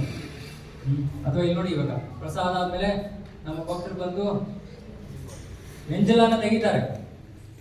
ಎಷ್ಟು ಜನ ಮಾಡಕ್ಕೆ ಇಷ್ಟಪಡ್ತಾರೆ? ಯಾರ ಹೃದಯದಲ್ಲಿ ನಾನು ಅನ್ನೋದು ಏನು ಇಲ್ವೋ ಅವ್ರು ಮಾತ್ರ ತಗೊಳ್ಳೋಗಿದ್ದೇವೆ. ನನಗೆ ಅಷ್ಟು ಅಹಂಕಾರ ಇತ್ತು ಅಂತ ಮೊದಲು ನನಗೆ ಭಗವಂತ ಏನ್ ಸೇವೆ ಕೊಟ್ಟಿದ್ದು? ಪಾತ್ರೆ ತೊಳೆಯೋ ಸೇವೆ ಕೊಟ್ಟ. ಇವಾಗ ಏನು ಅನ್ಸಲ್ಲ, ಏನ್ ಬೇಕಾದ್ರೆ ಮಾಡ್ಬೋದು. ಭಗವಂತನ ಸೇವೆಯಲ್ಲಿ ಏನ್ ಬೇಕಾದ್ರೆ. ನಮ್ಮ ಬ್ರಹ್ಮಚಾರಿ ಆಶ್ರಮಗಳಲ್ಲಿ ಬ್ರಹ್ಮಚಾರಿಗಳಿಗೆ ಮೊದಲ ಟ್ರೈನಿಂಗ್ ಅಲ್ಲಿ ಏನು ಗೊತ್ತಾ? ಏನ್ ಕ್ಲೀನ್ ಮಾಡ್ಬೇಕು ಅವರು? ಟಾಯ್ಲೆಟ್. ಎಷ್ಟೊಂದು ಜನ ಅವ್ರ ಮನೆ ಟಾಯ್ಲೆಟ್ ಕ್ಲೀನ್ ಮಾಡಲ್ಲ, ಪಬ್ಲಿಕ್ ಟಾಯ್ಲೆಟ್ ಎಲ್ಲ ನಾವು ತಿಳ್ಕೋಬೇಕು. ಯಾಕಂದ್ರೆ ಆ ಮಿಥ್ಯ ಅಹಂಕಾರ, ನಾನು ಏನು ಅನ್ನೋದನ್ನು ನಾವು ಮೊದಲು ಸತ್ಯತೆಯಿಂದ ತಿಳ್ಕೋಬೇಕು. ನಾನು ಏನು ಅಲ್ಲ ಅನ್ನೋ ಸತ್ಯಕ್ಕೆ ಬಂದ್ರೇನೆ ಭಗವಂತ ಹೇಳ್ತಾರೆ, ನಾನು ಎಲ್ಲದರ ಆಧಾರ, ಎಲ್ಲಕ್ಕೂ ಮೂಲ ನಾನು. ಅದನ್ನ ನಾವು ಅವಾಗ ಜ್ಞಾಪಕ ಬರುತ್ತೆ. ನಾನು ಅನ್ನೋದನ್ನು ಬಿಟ್ಟಾಗ ತಾನೇ ಇನ್ಯಾರು ಇದ್ದಾರೆ ಅಂತ ಜ್ಞಾಪಕ ಬರೋದು. ಹಾಗಾಗಿ ಅಹಂಕಾರವನ್ನು ಬಿಡಬೇಕು. ಇಲ್ಲಾಂದ್ರೆ ಭಗವಂತ ಇದನ್ನ ಹೇಳ್ತಾ ಇರೋದನ್ನ ನಮ್ಗೆ ಯಾವತ್ತೂ ಅರ್ಥ ಮಾಡ್ಕೊಳಕ್ಕಾಗಲ್ಲ. ಎಲ್ಲಕ್ಕೂ ಮೂಲ ಭಗವಂತ, ಎಲ್ಲವೂ ಅವನಿಂದ ಬಂದಿರೋದು, ಯಾವುದೂ ನಮ್ಮಿಂದ ಇಲ್ಲ. ನಾವು ಕೇವಲ ಅವನ ಸೇವಕರು ಅಷ್ಟೇ. ನಮ್ಮ ಸ್ಥಾನ ಇದನ್ನ ಯಾರು ಅರ್ಥ ಮಾಡ್ಕೋತೀವೋ ಆ ಸೇವಕನಿಗೆ ಏನಪ್ಪ ಅಹಂಕಾರ?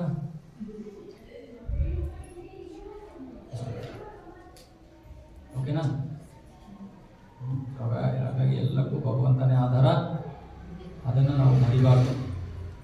ಏನಾದ್ರು ಪ್ರಶ್ನೆಗಳಿದೆಯಾ? ಆಯ್ತು ಸಮಯ. ಪ್ರಶ್ನೆ ಏನಿಲ್ವಾ? ನಾನೇ ಪ್ರಶ್ನೆ ಕೇಳ್ತೀನಿ. ಕೃಷ್ಣನಿಂದ ಯಾರು ಬಂದಿರೋದು? ಬಲರಾಮನಿಂದ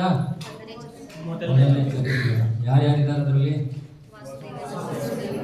ವಾಸುದೇವ, ಸಂಕರ್ಷಣ, ಓಕೆ, ಆಮೇಲೆ ಏನಾಗುತ್ತೆ? ಯಾರಿಂದ ಬರ್ತಾರೆ? ಓಕೆ, ಪರವಾಗಿಲ್ಲ, ಶುರುವಾಗಿದ್ದಿಲ್ಲ. ಸಂಕರ್ಷಣದಿಂದ ನಾರಾಯಣ, ಆಮೇಲೆ ಎರಡನೇ ಚತುರ್ಯುಗ, ಆಮೇಲೆ ಸಂಕರ್ಷಣದಿಂದ ಮಹಾವಿಷ್ಣುವಿನ ಎಲ್ಲಿ ಮಲಗಿದ್ದಾನೆ ಮಹಾವಿಷ್ಣು?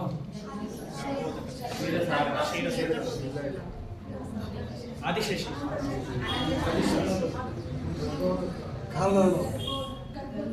ಎಲ್ಲ ಕಲ್ಸ ಮೇಲೆ ಹೋಗ್ರಿ ಆಗ್ಬಿಟ್ವಿ. ಗರ್ಭೋದಕನ ತಗೊಂಡ್ ಬಂದ್ಬಿಟ್ಟು ಇದೆಲ್ಲ ಮಲಗಿಸ್ಬಿಟ್ವಿ, ಅವ್ನು ಇಲ್ಲ ಹಾಕ್ಬಿಟ್ವಿ. ಅಯ್ಯೋ, ಎಲ್ಲ ವಿಶ್ವನೇ ಬಿಡಿ ಪ್ರಭು. ಮತ್ತೆ ಹೇಳ್ತೀನಿ ಕೇಳಿಸ್ಬಿಡ್ರಿ. ಇದಕ್ಕೆ ಭಗವತ್ ತತ್ವವೇ ಜ್ಞಾನ ಅಂತ ಹೇಳ್ತಾರೆ. ಇದು ಭಗವತ್ ತತ್ವ. ಇದು ನಮ್ಗೆ ಇಷ್ಟ ಬಂದಾಗ ನಾವು ಚೇಂಜ್ ಮಾಡೋಕ್ಕಾಗಲ್ಲ. ಓಕೆ, ಮಹಾವಿಷ್ಣು ಮಲಗಿರೋದು ಕಾರಣ ಸಾಗರದಲ್ಲಿ. ಹೇಳಿದೆ ತಾನೇ, ಕಾರಣ ಸಾಗರ ಇದೆ. ಆಧ್ಯಾತ್ಮಿಕ ಜಗತ್ತು, ಭೌತಿಕ ಜಗತ್ತಿಂದ ನಡೆದ್ರೆ ಕಾರಣ ಸಾಗರದ ಮೇಲೆ ಮಹಾವಿಷ್ಣು ಏನ್ ಮಾಡ್ತಾ ಇದ್ದಾನೆ? ಯೋಗ ನಿದ್ರೆಯಲ್ಲಿ ಇದ್ದಾನೆ. ಯೋಗ ನಿದ್ರೆಯಲ್ಲಿ ಏನ್ ಮಾಡ್ತಾ ಇದ್ದಾನೆ? ಉಸಿರಾಟದಿಂದ ಬ್ರಹ್ಮಾಂಡಗಳು ಸೃಷ್ಟಿಯಾಗ್ತವೆ, ಅಗಣಿತ ಬ್ರಹ್ಮಾಂಡಗಳಿವೆ. ಅಂತ ಪ್ರತಿಯೊಂದು ಬ್ರಹ್ಮಾಂಡದಲ್ಲೂ ಆ ಮಹಾವಿಷ್ಣು ಏನ್ ಮಾಡ್ತಾನೆ? ಪ್ರವೇಶ ಮಾಡ್ತಾನೆ. ಅವನಿಗೆ ಅಲ್ಲಿ ಮಲ್ಕೊಳ್ಳೋಕೆ ಜಾಗ ಎಲ್ಲ ಏನ್ ಮಾಡ್ತಾನೆ? ಅವಾಗ ತನ್ನ ಶರೀರದಿಂದ ನೀರನ್ನು ಸೃಷ್ಟಿ ಮಾಡಿ ಅರ್ಧದಷ್ಟು ಕವರ್ ಮಾಡಿ ಅದರ ಮೇಲೆ ಅನಂತ ಶೇಷನ ಮೇಲೆ ಶಯನಿಸಿದ್ದಾನೆ. ಆಮೇಲೆ ಗರ್ಭೋದಕ ಶಾಹಿ ವಿಷ್ಣುವಿನ ನಾಭಿಯಿಂದ